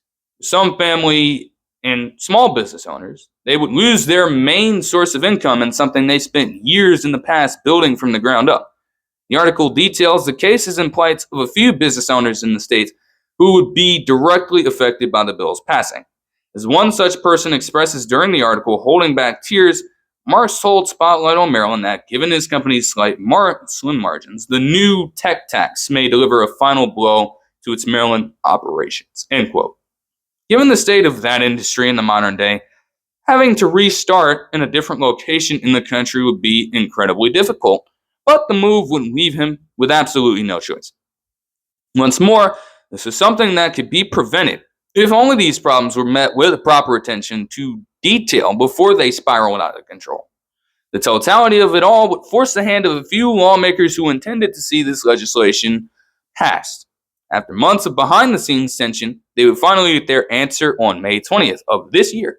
According to an article by Brian P. Sears, he states Maryland's $67 billion spending plan, which includes more than $1.6 billion in taxes and fees, was signed into law Tuesday by Governor Wes Moore, capping what he called a session of challenges and chaos. Just like that, this increase will be taking effect. Now, all of these other people on a larger scale can have their own livelihoods ravaged, and we still don't have the utmost clarity that at least a great percentage of the taxpayer money will go out to sorting the issues persistent in education and correlating factors. Pretty damn ironic to me.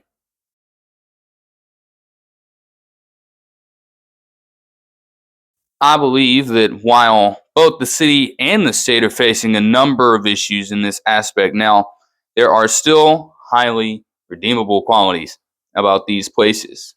Stress all those fucking people who want to keep talking shit. Focus back on the city. It is full of life and beauty when you look all around. There's a good balance between historical moments bearing significance in the region and captivating projects created in the past few years that provide these communities with an opportunity to come together for celebration, entertainment, and also unite for social justice when those moments arise. As I have displayed through this piece, the city has seen some of its uglier moments in just the past decade, with some communities never fully recovering from those effects. Although the differences between regions in the city can be vast, it has not stopped all of the native residents from truly loving the city. There are places of residence, the number of attractions accessible to most people, or the different sports teams in the area. The passion to experience these things never wavers. And there will be moments when the city falls, but more often than not, they rise back up and thrive in stronger ways than before. The collective nature of the city is important. But we do need to snap back into reality for just a second, because the disparity between each of the neighborhoods in the city does affect how the general outlook for the city is conveyed, whether they weigh it down and prop it up. I have noted that there are generally more favorable neighborhoods in the city compared to others that tend to underserve or underperform. The way that local media will talk about these neighborhoods incorporates a lot of buzzwords that attempt to conjure up just how bad the quality of these places are at the time, as I've already alluded to, right? But this sort of speech is also deployed from other people in the city who are in the outside looking in. And from an optical lens, like I did say, it does make sense in some cases, but it is unfair and it doesn't require a ton of effort at all either. Finding out the numbers behind these trends and developments would be great, but can we really do so? Luckily, there is a website that releases a yearly report containing a measurement on all of the neighborhoods in Baltimore City, and they are compared to each other for the pursuit of tracking their progress and qualities. Since 2002, the Baltimore Neighborhood Indicators Alliance has created something called the Vital Signs Report, in the hopes that this system can lead to areas in the region implementing different strategies that lead to a better quality of life for every citizen in the city. According to their description on site, the goal of this effort is for neighborhood residents, organizations, and other stakeholders to use data in the Vital Signs Report to foster new ways of thinking strategically and effectively about improving our city, neighborhoods, and government over time. End quote. It is a solid method to ensure that developments in the city over a calendar year are not left unaccounted for, and that is represented well by the kinds of metrics that are being tracked. Another description on the main page details 8 sections that are central to the focus of the report, Due to some of the sections being dated and rife with other information when I look through, this portion is going to focus on just 4 of them, and they are census demographics, housing and community development, workforce and economic development, and education and youth. I think they align well with the themes being expressed so far, and it could provide even more clarity on a modern condition of the times, as this is the most recent report that they have. Also, I will add in a quick note here. CSAs stand for community statistical areas, and the way they work, like naturally in some cases, they might combine a few neighborhoods at a time. They're not necessarily talking about just one particular district in a city. They're like sectors. So that is a term that you're going to hear a lot, just to give you some clarity on that. Now, one jumps out immediately when looking at demographics is that the Sedonia and Frankfurt CSA has the largest population size at 22,455, and the largest number of households at 10,193. Midtown is also near the top for both metrics, although just 6.4% of their households have children in them, one of the lowest marks in the city as of the 2020 census. This could be attributed to individuals aging out of their neighborhood in childhood, rather, and becoming adults, but that is still not the greatest of looks. To move on to the racial demographic, the number of non-Hispanic, Black, and African American people in the city has been on an overall decline. The most recent census and trends dating up to 2023 suggest a decrease in population by 2.6%. The 2 CSAs that were seen to be most responsible for this were Westport, Mount Winans, and Lakeland, and Harbor East, Little Italy. The downtown and Seton Hall area actually saw the largest increase in the population of these people in that same time span. As for non-Hispanic white people, the South Baltimore CSA held one of the highest percentages at 77.1%, despite having the largest decrease in their population by 13.5%. Also, the Harbor East and Little Italy CSA saw the largest increase during the time from 2014 and 18 and 2019 to 23, with a percentage of plus 14.3%. Tying in with the departure of a great amount of non-Hispanic, Black, and African Americans from the same area. There has also been an overall increase in the amount of Hispanic people in the city during this time, coming in at 2.7%. In particular, the Westport, Mount Winans, Lakeland, and Winans CSA saw a staggering increase of 30.2% in the population to lead all regions, with this tying into the 4th largest decrease in the non-Hispanic white population in the area at 12%.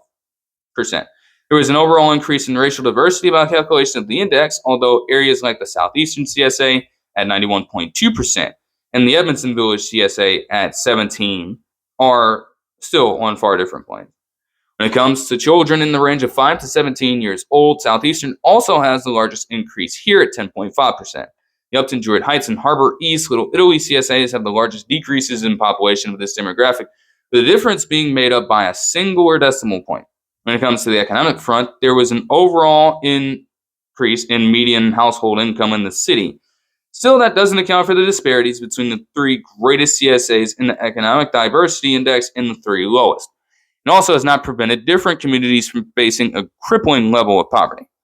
Poppleton, the Terraces, and Hollands Market CSA saw 53.2% of its families living below the poverty line during this time span, and also saw an increase in children that are living in poverty to reach a staggering 74.3% mark in the city, the absolute highest of them all.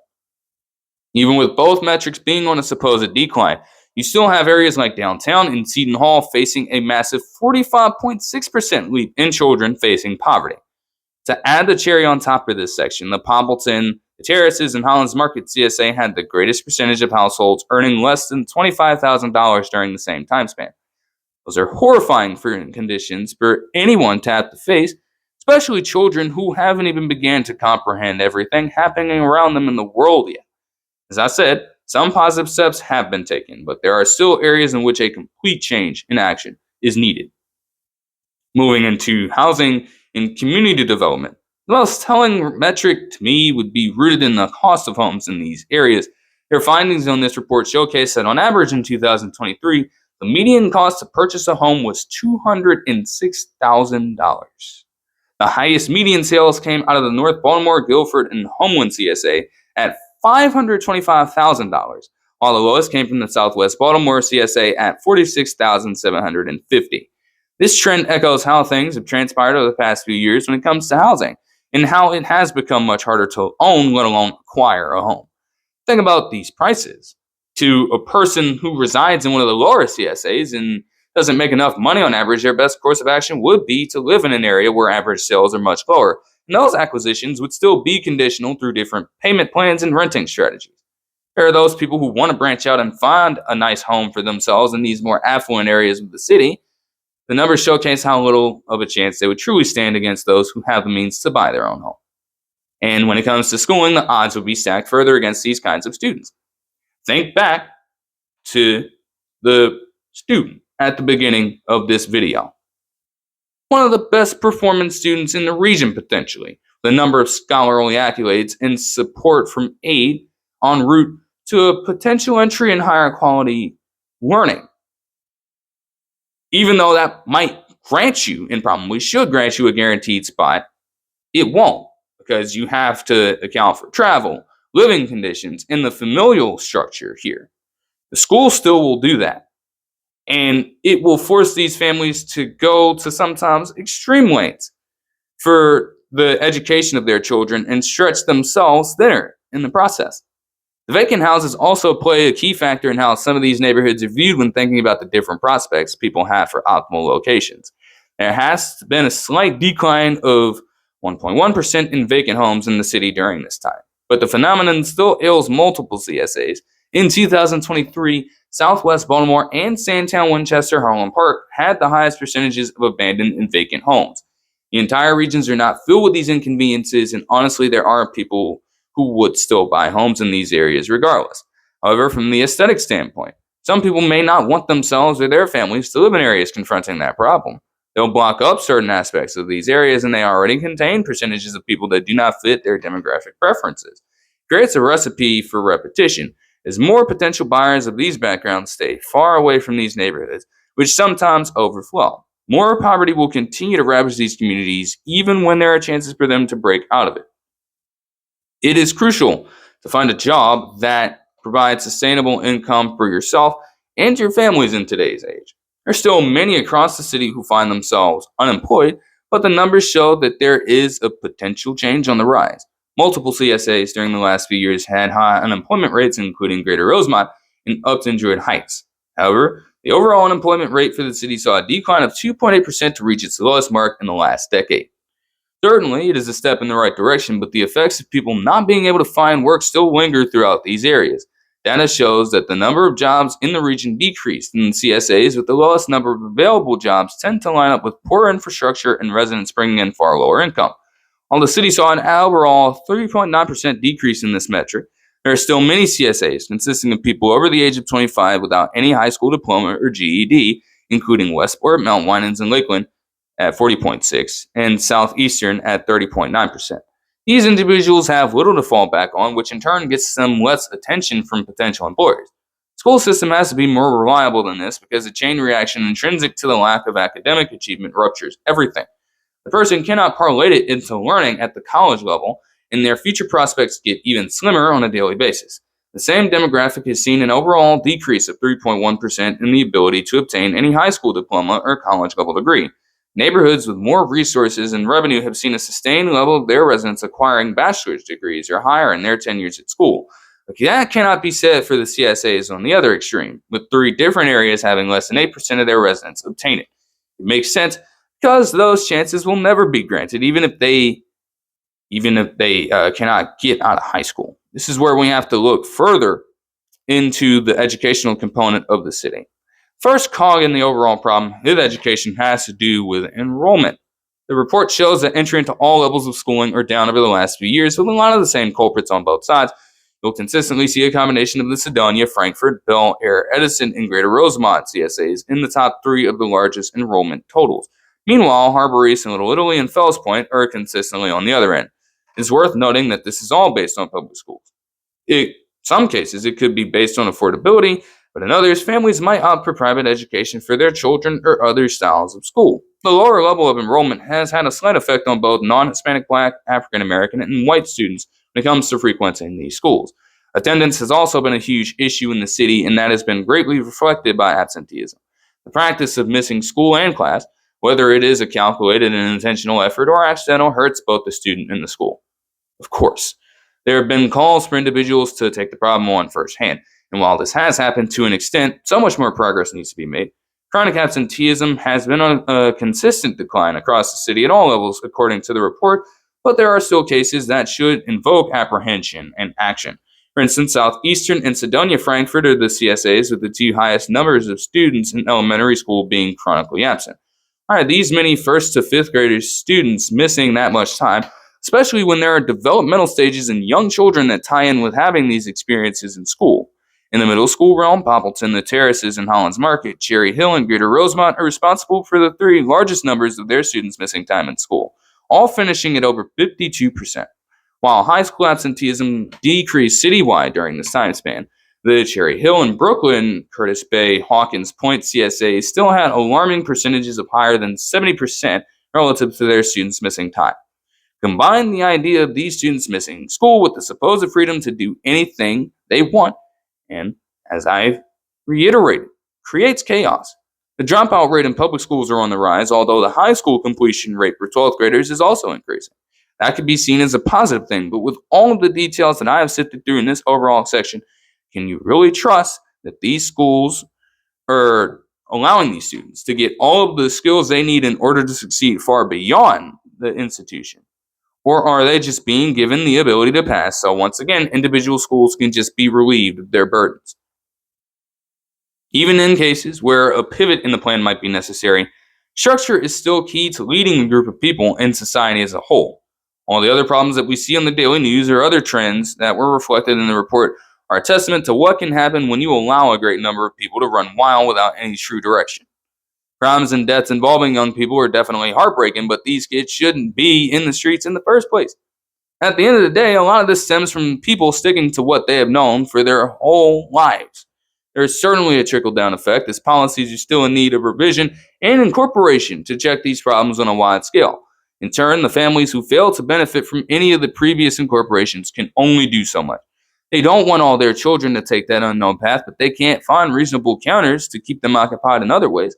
It is clear that they are finding some progress, but they must go all in if they want to get results.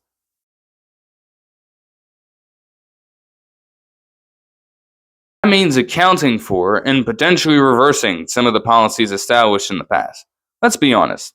Even if these modern government officials find some positive solutions that benefit the city, the reality is that there are structures of which were incorporated so far in the past that still hinder the ability to make a truly noticeable change today. These trends and these issues are far from coincidences, but are instead results of long-standing influence from the status quo, and they tend to impact much more than one would originally expect. The nature of some of this legislation was and still is intended to maintain a distant separation in respect of backgrounds and conditions, but this new look laws derive from it all simply upholding the standard.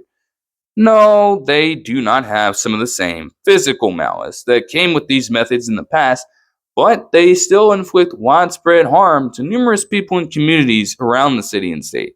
So it would be best to detail what exactly a few of those policies were and still may be. Firstly, I have to introduce Dr. Lawrence T. Brown. He is currently a research scientist at Morgan State University, and he is also a director of the Black Butterfly Academy, a consulting firm that seeks to inform its members of methods and practices to promote racial equality. His research and observations found during this time have led him to detail his findings within numerous reports, and this all culminated in the release of his book published in 2021, which is titled The Black Butterfly. Yet another term of this mention has been uttered out. You're probably wondering what this means then. This is one half of a term he has used extensively in this field of research, and as he details in this book, the phrase denotes not only where black Baltimoreans are geographically clustered, but also where capital is denied and structural disadvantages have accumulated due to the lack of capital access. The other half of the term coined by Dr. Brown is the white L, and as he explains in the book, the white L describes not only where white Baltimoreans live, but also where access to capital is most readily available and structural advantages have accrued due to that capital access. Essentially, the city and state are split up into neighborhoods that work to space out the white population and cluster the marginalized groups together in different parts. Both sections have enclaves with other groups, but they are largely filled with the aforementioned demographics. You will find that a high percentage of the Black and African American population in the city and state is lumped up across just a few areas, leading to a low ratio of resources that are already slim in these areas. Meanwhile, underlying advantages give neighborhoods in the Whitehall a greater chance of spreading out these resources to their residents. If you look back in the Vital Signs report, it might not be too hard to point out which of the many CSAs I pointed out as examples fit in either one of these sections. It's not by coincidence. Inevitably, these realities seep into the realm of education, where these students continue to suffer from conditions they never had control over in the first place. One of these recurring policies is redlining, as defined by Dr. Brown in his book. Quote, redlining is an ongoing process of wealth denial practiced in black neighborhoods across the country. Private bank redlining was formalized with the drafting of residential security maps in nearly 250 cities by the federal government. The maps feature poor color codes to help the federal government and banking institutions determine which communities received capital access and which did not. End quote. These maps were created with the intent to aid areas deemed more favorable, and that would be determined through color coding and the drawing of them by officials.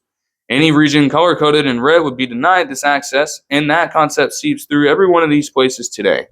Having that resource stripped away or hindered would inevitably affect the income of different people in these areas, which is suggested by the trends in the poorest of the city. It also makes sure that if conditional arrangements are made with banks, it would be harder for these people to consistently maintain them. The quality of the neighborhood is also bound to be worse, because there would be much less focus on investing fully in all that surrounds it anyways, unless we confront very specific circumstances. In turn, these communities would be avoided by home buyers and developers in favor of the latter section of the city, where service would be high and the profit of others would match the appeal. In the most ideal circumstances, schools that produce the highest quality education will want to be located here and often are. With what I have already detailed when it came to the decision-making process, proximity to these residences would add yet another advantage to the table, while marginalized communities need everything working in their favor and much, much more. Even though this is labeled as an ongoing policy, it's far from a new concept. Earlier in the 20th century, the tensions between white residents and would-be homeowners saw violent strategies executed for the sole purpose of keeping black and African American people out of these neighborhoods. If that wasn't enough, policies in residential housing would begin to reflect this desire for segregation, with the most important piece of legislation possibly being Ordinance 610. As an article from Bird states, quote, on May 15, 1911, Baltimore became the first city in the United States to codify urban racial segregation into law. This policy, enacted by Baltimore Mayor at the time, J. Barry Mayhole, enforced segregation in Baltimore block by block according to racial lines. End quote. The maps associated with the concept came later, but this piece of law laid the foundation for the structural separation of entire families and communities. As the years went on, violent acts were still prevalent but would start to diminish. By the 1940s, the climate changed to where more desirable opportunities for white homebuyers were forming. This was on the part of organizations like the HABC, as they would form a concept that allowed them to keep these existing units in these neighborhoods and allow for other people to move in. According to the book, Dr. Brown outlines, quote, HABC deftly avoided placing units in neighborhoods that were wealthier and maintained a majority white status through its controlled desegregation strategy. HABC's actions solidified and concretized the hypersegregation that haunts the city, giving rise to the white L and the black butterfly, Baltimore's currently identifiable pattern of racial segregation. End quote. As that happened, white people were advised to move to rural areas like the county, all while the majority white designation still held true. By restructuring the population in this way, the organization could sell the illusion that these new residents could have similar accommodations without it being even remotely true.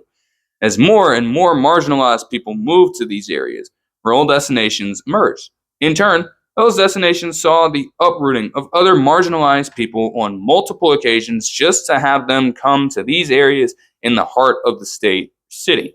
This cycle has continued today, and it all leads to something called concentrated poverty. As Dr. Brown notes, when utilized without the proper context, the term can be devoid of meaning. However, quote, concentrated poverty is ultimately profitable for banks, slumlords, industries, police, and the criminal justice system. From an educational standpoint, these areas would make it harder for any child to succeed in school in almost every way imaginable. The schools in these areas would not be up to par with the standard curriculum due to lower funding, and everything surrounding it could serve as an untimely distraction.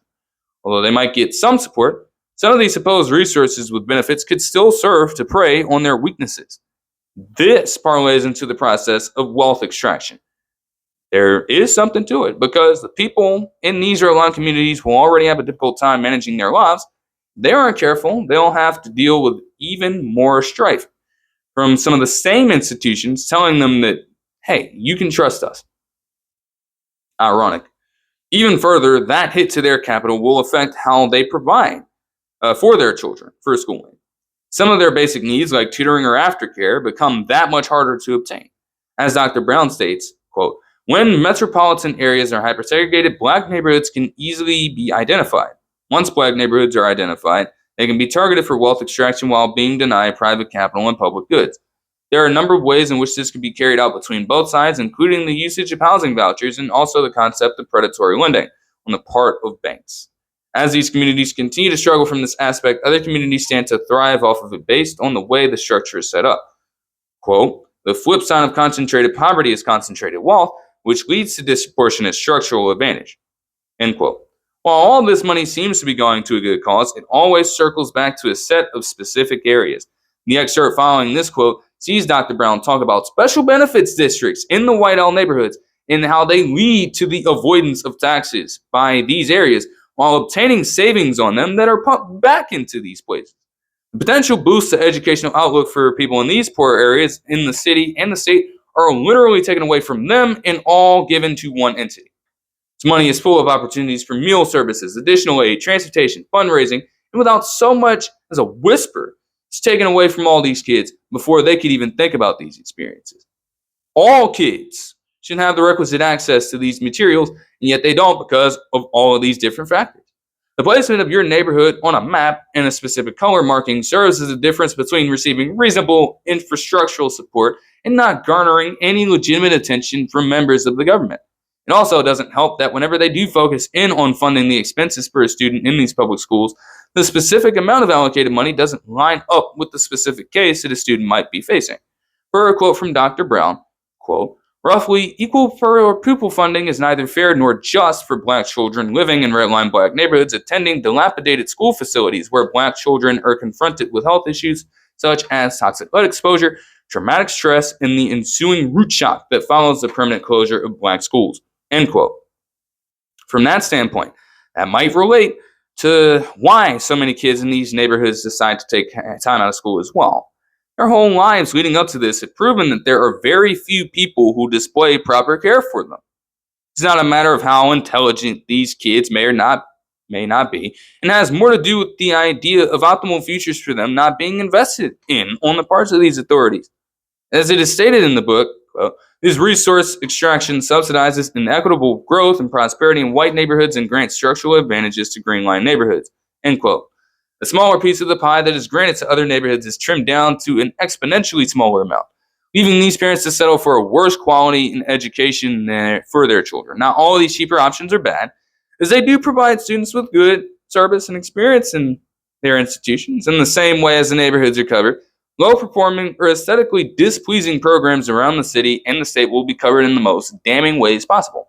Some may genuinely deserve it, but when looking at cases like this next quote outlines, it's not hard to see why these atmospheres could be terrible.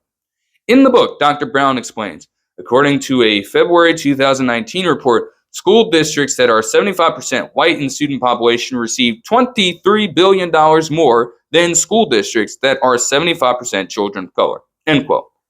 Now, this report was likely accounting for the overall metric across the country, but that is still an alarming number. We've not even looked at how that looks like for the school systems at the city or state level, which would probably tell an even greater story. As I have stated before, progress is being made, but it doesn't matter if you constantly have setbacks impeding it and you are letting these kinds of policies remain untouched, unaltered at all. True equity amongst all residents must be reached in order to quell the overall issue, or otherwise it's not going to subside.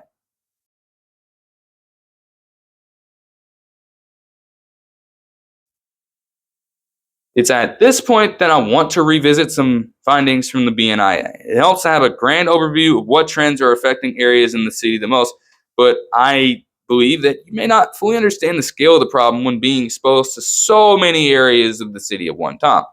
So here I'm going to focus in on two specific CSAs in the city and determine how those four metrics that I had set out for the previous section on this affect their residents and businesses.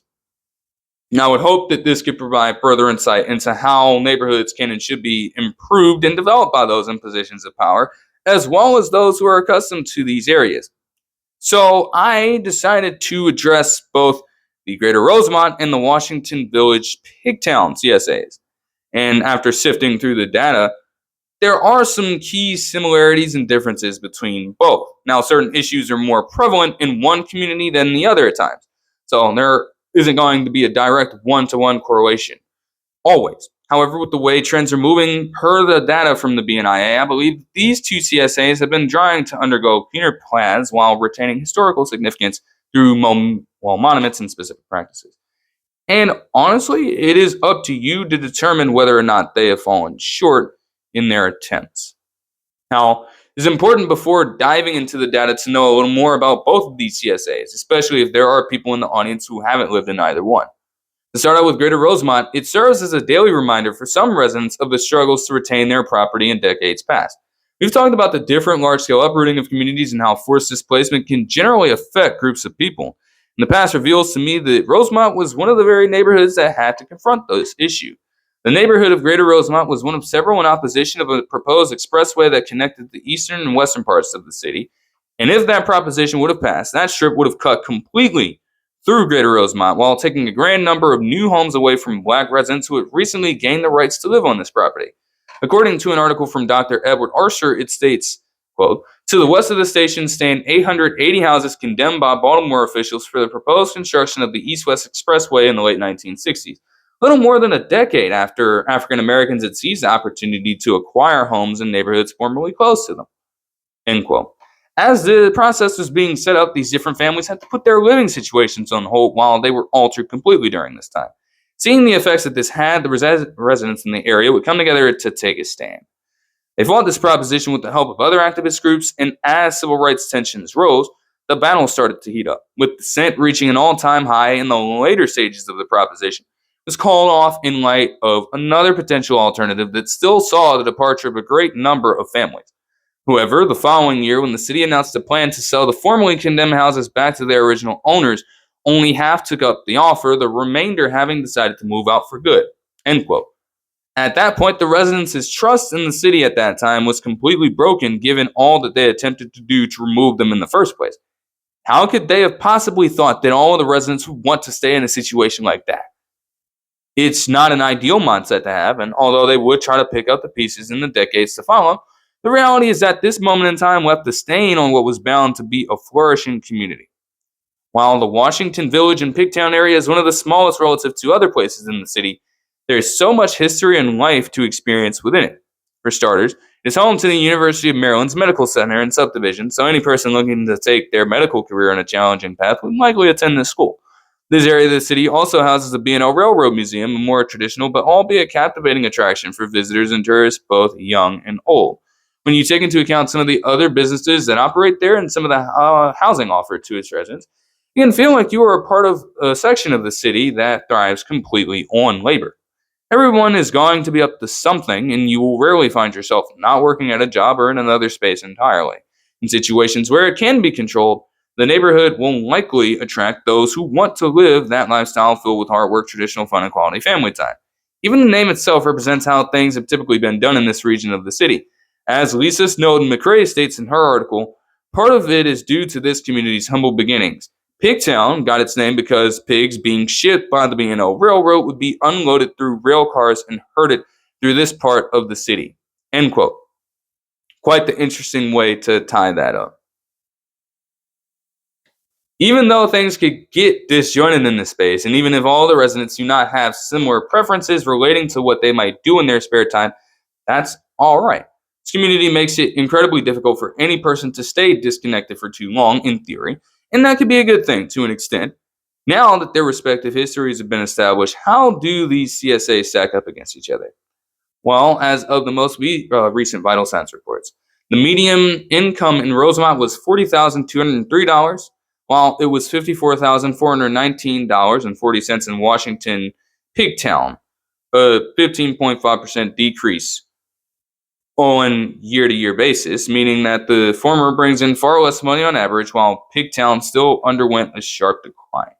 Poverty in both regions are steep, as the rates of their children and families below the poverty line are relatively similar.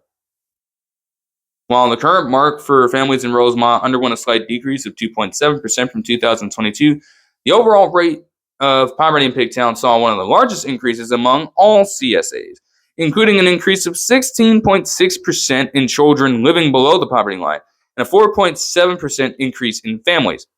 Now, even with that being the case, the poorer of the two regions in this measure actually had a decrease of 0.5 in households bringing in less than $25,000, as their percentage sits at 25% compared to Rosemont's 40.8% rate. When it comes to the percentages of their population that are between 5 to 17 years old, Rosemont currently has more, while Pigtown has seen a decline of 5.1%. Although you can make the case that Pigtown is far more diverse, both neighborhoods remain majority Black, African American, non-Hispanic to this point, with rates of 96.4% and 54.1% respectively. Even if Pigtown seems to have a leg up on Greater Rosemont in this facet of society, both neighborhoods are still heavily affected by redlining. And that's before we even explore the rest of the numbers. In Greater Rosemont, the median cost of purchasing a home is $90,000 as of the most recent Vital Signs report. And that is actually representative of an 8.6% decrease in value from 2022. While it is good to see that a few homes have gotten cheaper over the course of that year, the reality is that a lot of the homes in this CSA are still not affordable on average, placing many families in situations where accommodations will have to be made in order to gain access to these residences. The one saving grace they might have is that the CSA of Washington Village and Pigtown is far worse in this regard, with a $185,000 median cost on a 2.8% increase. The residents in this space are only making about a third of that on a yearly basis, and yet they're expected to flat out buy any home in the area that costs this much and potentially more. Cost is quite the staggering number to look at, and I am sure that it has had an effect on the trends of the population within the CSA. A pro on the side of Washington Village and Pigtown is that a greater number of their buildings are functional and put to good use, as 5.5% of their properties are vacant or abandoned. There could be a multitude of reasons as to why this is happening. Maybe newer businesses are set to take over within the coming months. Maybe these buildings are being demolished for more green or road space.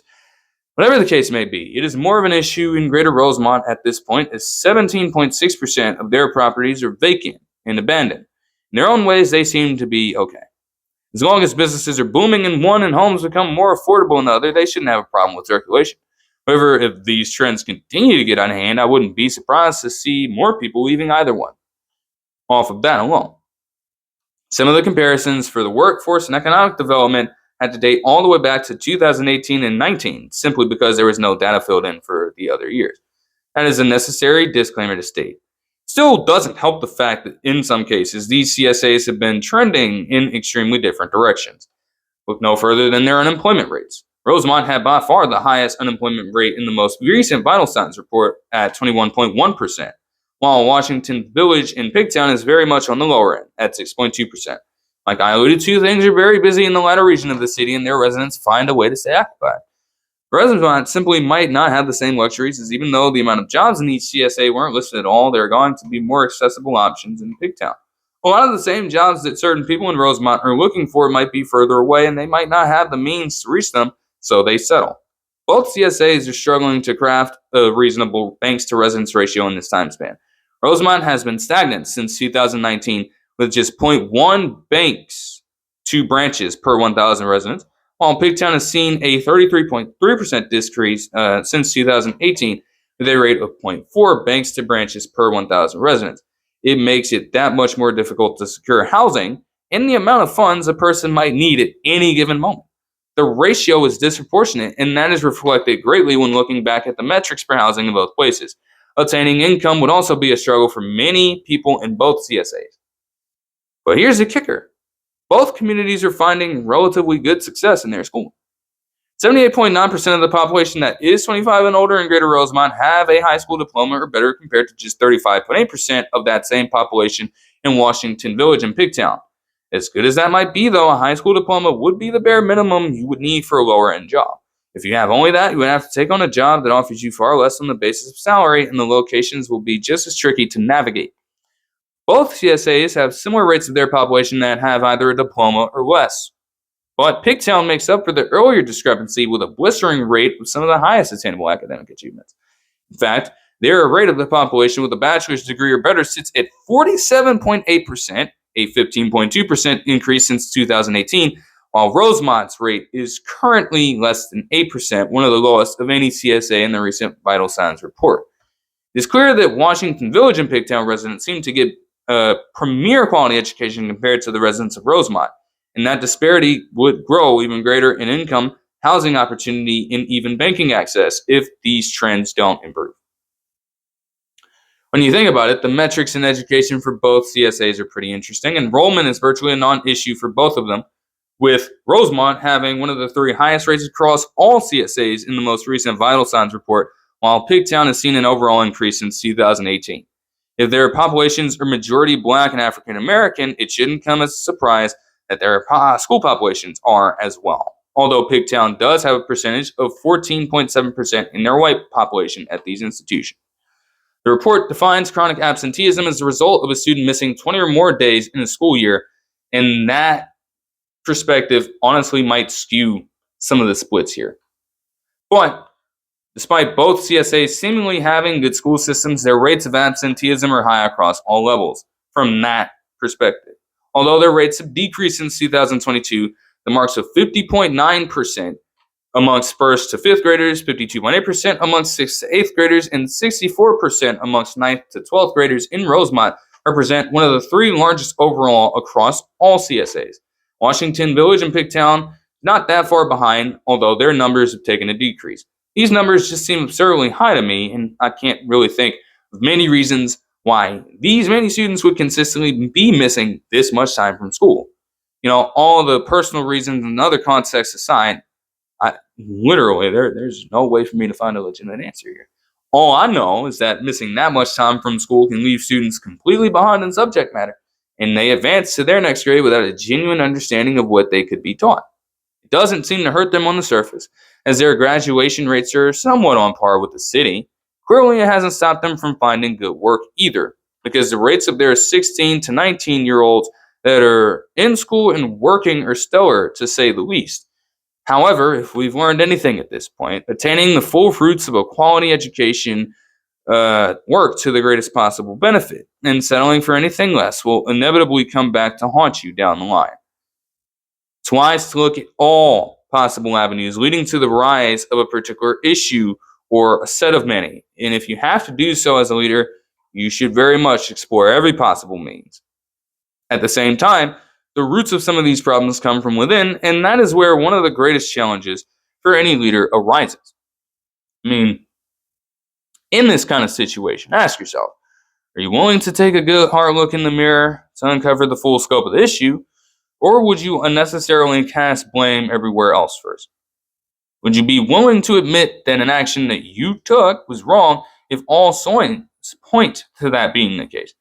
These same officials must ask themselves these few questions, and their responses to these forms of rhetoric will then determine how everyone, not just a few people, everyone, moves forward in the pursuit of a unified benefit, including all of our children. No, no, no. Oh my fucking goodness, man. No, every single fucking time, man. Every single time. Why do you feel the need to do this shit? Why do you keep dragging me into this shit all the fucking time, man? I thought this was just gonna be as simple as you going through this entire thing. What the hell are you having this fucking long tangent for, man? Wrap this shit up, man. Get out of here, man.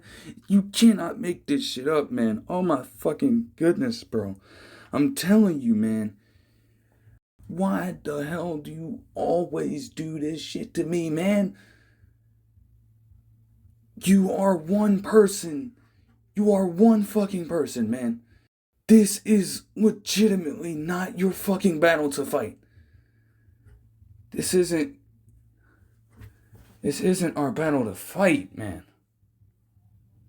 You know what? You know what? Fuck it. Good fucking luck.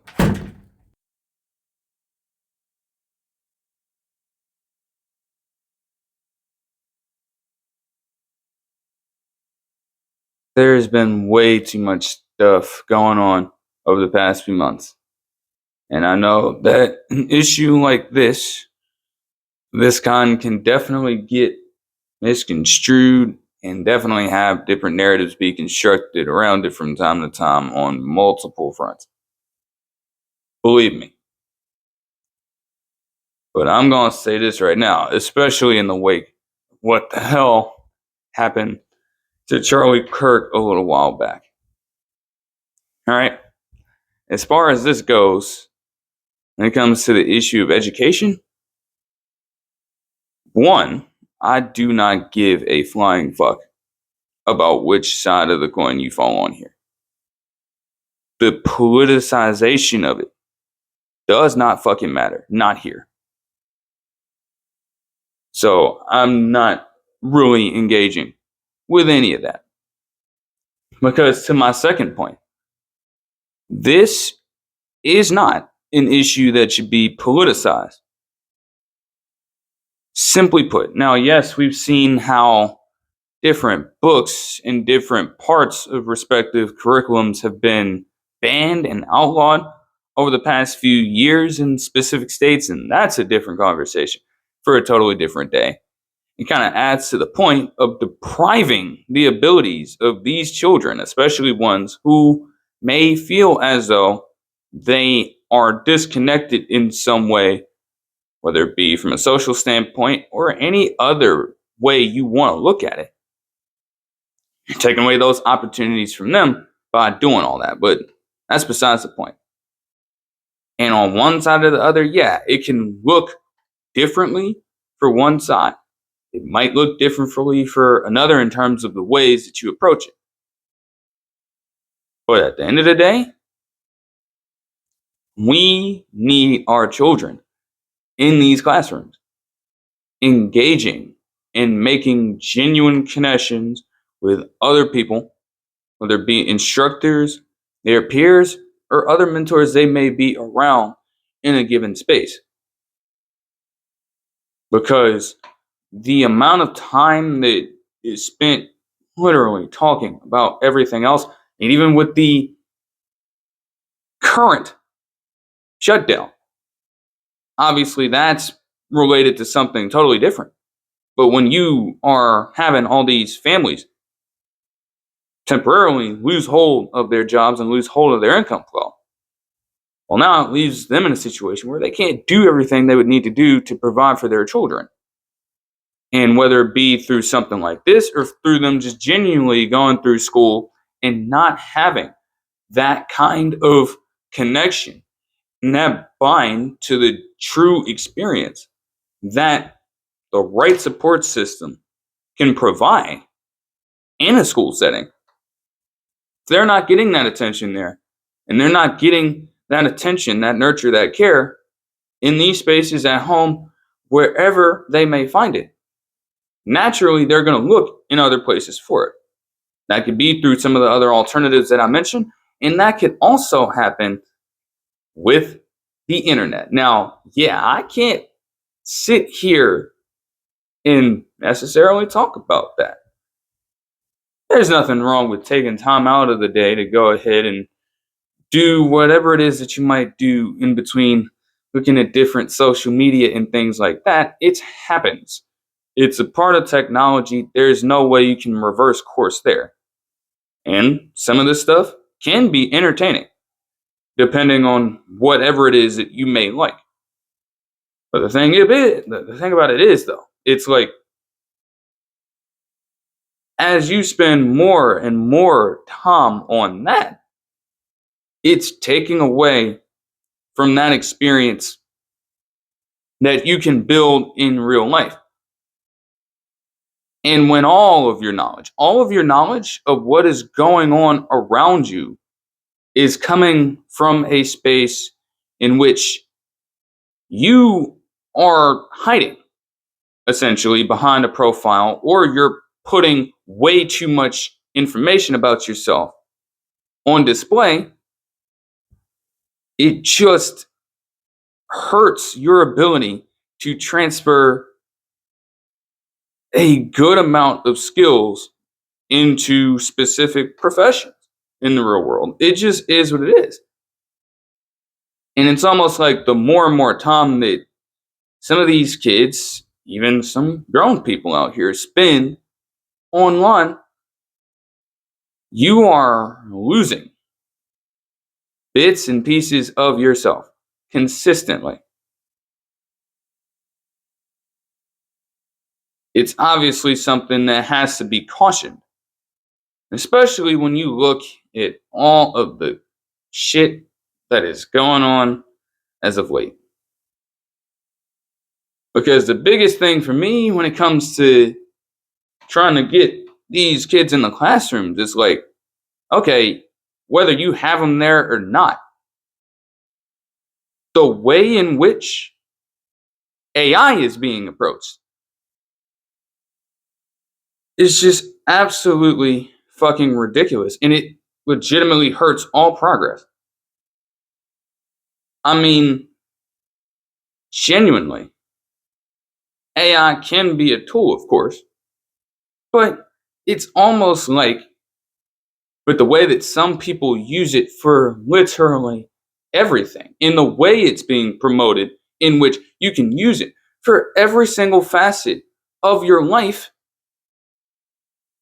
you, as a potential user, and other people who may be investing their time in using it, literally become inseparable from that tool, that algorithm.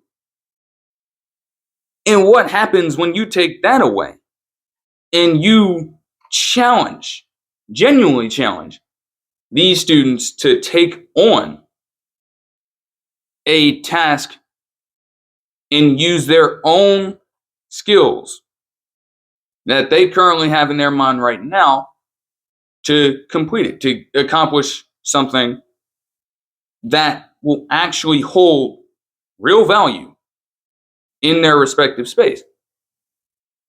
Chances are they're probably going to have difficulty doing it. There's an over reliance and a staggering abuse of it. And at the end of the day, when you have that being as wide ranging as it can be, it's going to be appealing. Which is why you've seen the advent of having different pieces of it across multiple jobs, literally taking away opportunities from future individuals who might be pursuing this as we speak. Because we're losing our sense of human ingenuity by doing this. I'm not going to say that it's gone. You still have people coming around and finding creative ways to innovate and to spur change in the real world. But it is definitely alarming to see so many people take that on. Because we need, genuinely, real children getting experience to learn lessons in real classrooms from real teachers. Okay? And over time, that can naturally help them to pick up on real skills to communicate with other real people, to problem solve, to make critical decisions, to make rational thinking choices on the fly in situations that call for it, to eventually get to a point where, in one way or another, you are making a genuine impact in whatever field that you are taking on in the real world, not online.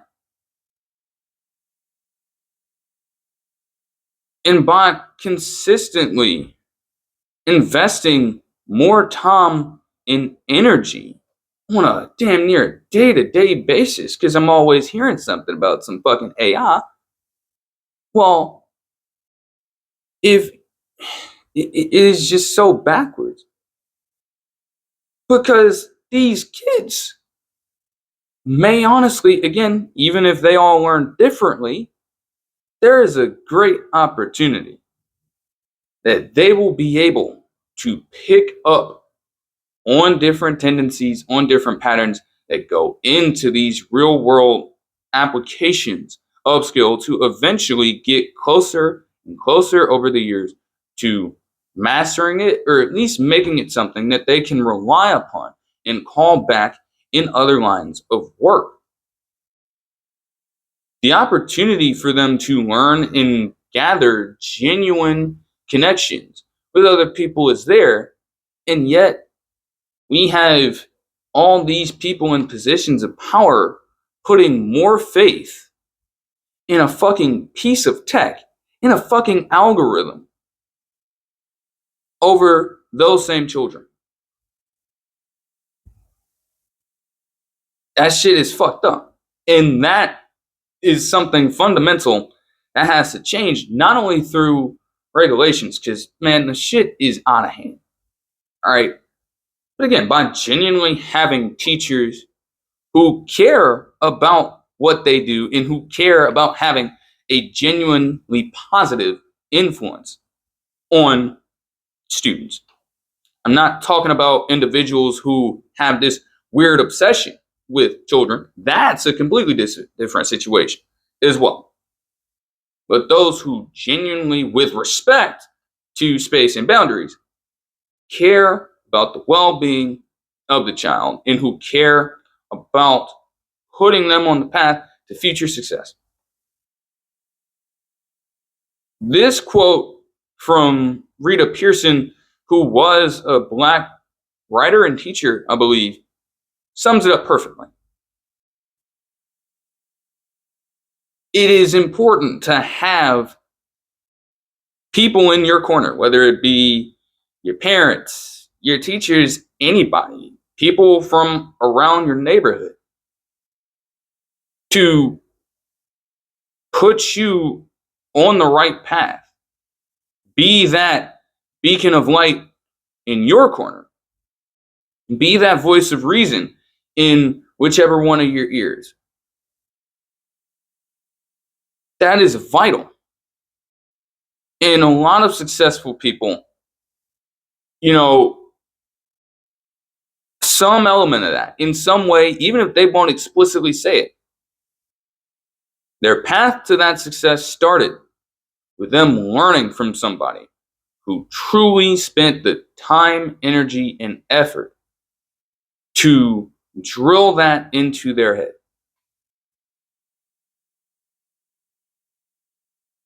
And it's like, again, we are spending our time doing pretty much everything else.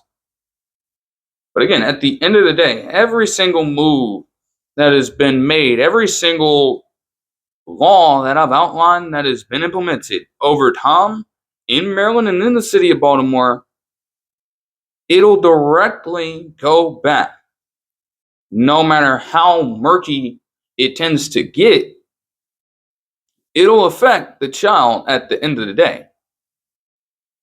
But I guess not enough people understand that for some reason. So I guess to sum up that portion, I would say this.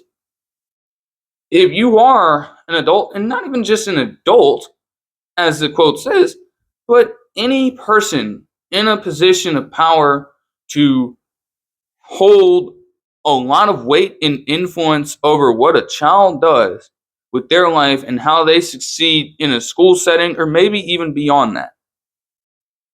If you are one of those people and you are truly acting as a champion, truly being a champion for these kids, more power to you. And simply put, in this crazy world, more people like you are needed. For those who are in these positions of power to influence and for one reason or another don't serve as a champion for a child right now, it's not my place to necessarily tell you what exactly to do with your own tenure at your own respective school or wherever it is that you may be. But I would say this. Look yourself in the mirror, look at this quote several fucking times, and tighten the fuck up. Because what the fuck are you truly doing? In that kind of culture, to just negate and neglect these children in cases like this from opportunities to push forward and better themselves is what ruins it for almost everybody else. Simply put,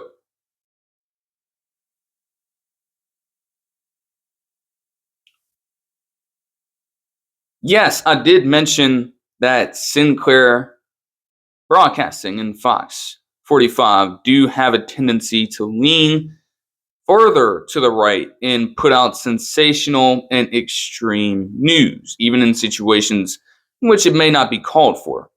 And while I did mention that, it's definitely true. That's not a lie whatsoever. But I will say that to say that there are other networks, there are other corporations who do that just as well. And again, none of that helps whatsoever.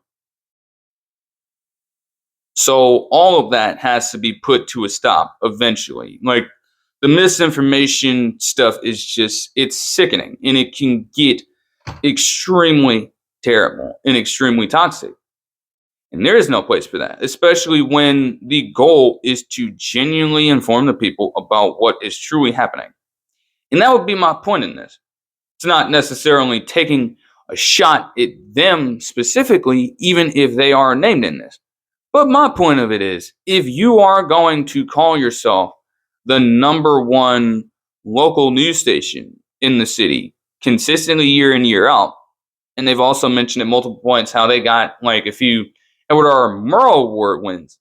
If you're going to mention those things, you got to at least come correct with the facts and tell the whole truth, not just crop it and maybe generalize it or focus in specifically on things in which are convenient to whatever type of narrative you're trying to push, because that's just dead wrong.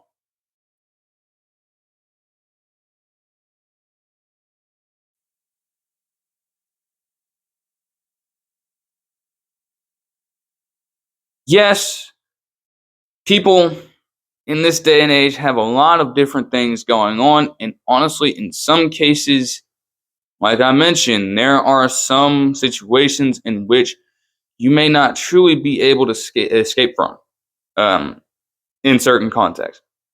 That's totally understood. But when it comes to being in a position where you can control your future outcome and you have people from all different sides coming at you, trying to dissuade whatever it is that you're pursuing, trying to minimize it, trying to shut you down, I would implore you to ask yourself, why limit yourself? Why limit the range of what you're trying to do? And why let other outside voices and other obstacles, again, within a reasonable range, right, get in the way of you trying to accomplish something truly great for maybe yourself or maybe for others in the short or long term? A big one here for me would probably deal with the idea of addressing stuff like this, like what is going on right now, like what's been going on for all these 2+ hours. Yeah, your authorities in place could potentially address these issues on a day-to-day basis. But if there is something that you see clearly wrong, if you have something that's personally affecting you or people around you, well, why not speak up about it? Why stop yourself? You'll try to say all these things about being in the perfect position of power to speak on it compared to not having the proper qualifications to do so. not being in the right state of mind to do so, not being old enough, young enough maybe to speak on certain situations. And I think that's just a totally ridiculous way to look at it, especially when we're dealing with, again, real life, real world situations that can have massive implications on pretty much everybody. And they affect a wide range of people. So that's busted. Totally. I mean, look no further than this. I'm here making this video. In my early life, I was actually an individual who attended Baltimore City public schools from K through 5 and Head Start. I grew up in Penn North, one of the areas that are probably marked in one of the CSAs in that region. So I've been through that. Believe me.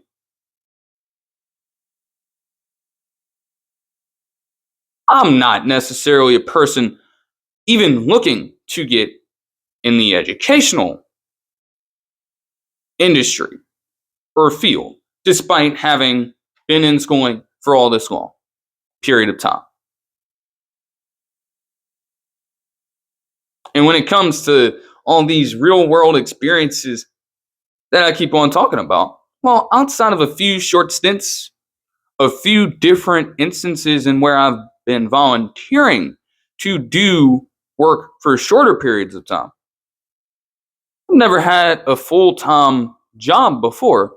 I've been mostly unemployed for a great majority of my life. So those could definitely be massive, massive downsides when it comes to the creation of this video. But did that stop me? And again, that tangent is not necessarily me trying to be braggadocious about it. But again, even with all those things being the case, you could still manage to break through whatever box a person or a set of people are trying to put you in, persevere, push through, and do something truly impactful in the world. So, again, to sum it up, even if you hear all those things, and they can, especially to a younger child, I would implore anyone who may be watching this that is in this situation, right? Those things can definitely eat away at you. But if you can control your situation, if you have enough faith in your abilities to make something happen, go do it. Don't get pushed around like that. Trust in yourself. Put your faith in man upstairs. Of course, first and foremost, always. And use your gifts, use your abilities, use them for good. Don't let a label, don't let all these different sentiments expressed by other people limit you from doing whatever it is that you know in your heart and in your mind that you can go out to do. You can and you will. As we conclude this piece here, it is safe to say that the problems within our education system in Baltimore City are vast and appear to be formidable. Whether they are recent issues that have slowly worked their way into societal operations or laws that were implemented early on with the backdrop of existential motivations, they have affected so many people on both sides of the coin. At the center of it all would be the very kids attending these schools who have to ask some of their parents why they can't attend extracurricular events or question why they aren't afforded some of the same luxuries as other students in their classes or schools near them. It would be hard for a parent to break that innocence in the spur of the moment, that these real world issues are devastating no matter when they are revealed to you. The time has come where these things can no longer stand because everyone should be afforded a quality education, and every student possesses some kind of untapped potential. There are individuals who have broken through as soon as they get a chance to shine, and yet even more students should realistically have these doors open for them. These little ones shouldn't have to worry about these things on a consistent basis, as they should only be focusing on making the most of their schooling experience. With that in mind, it's on us to bring these issues to the light and force necessary changes that can lead to a solution in the overall improvement of this aspect. I've mentioned at numerous points that some of these lifestyles for the economically disadvantaged students are all that they have known through their lives. Let's show them and everyone what genuine unity looks like on the path to a more fruitful schooling experience. And also limit those situations where you essentially, as a parent, have to hearken back to those old fucking Enron commercials. Because when you see yourself giving life to a child who shows tremendous potential throughout their schooling career, and yet time and time again, they get rejected or shut down because of some arbitrary reason. At that point, you can't help but to ask yourself, why, why, why, why not? Why not me? What? No, hell no. We've already established that.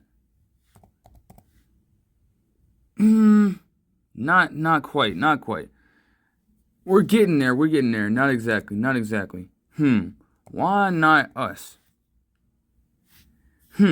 More collective, getting warmer.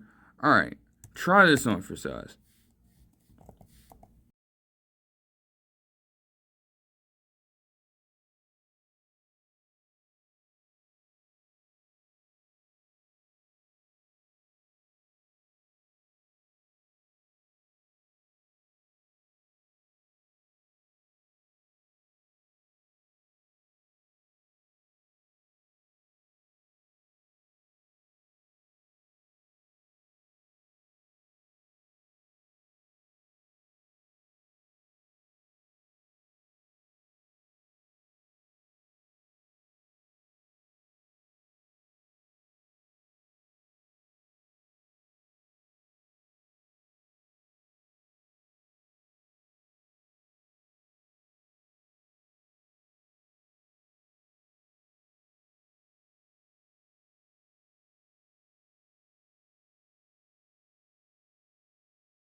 Well, it looks like we did it.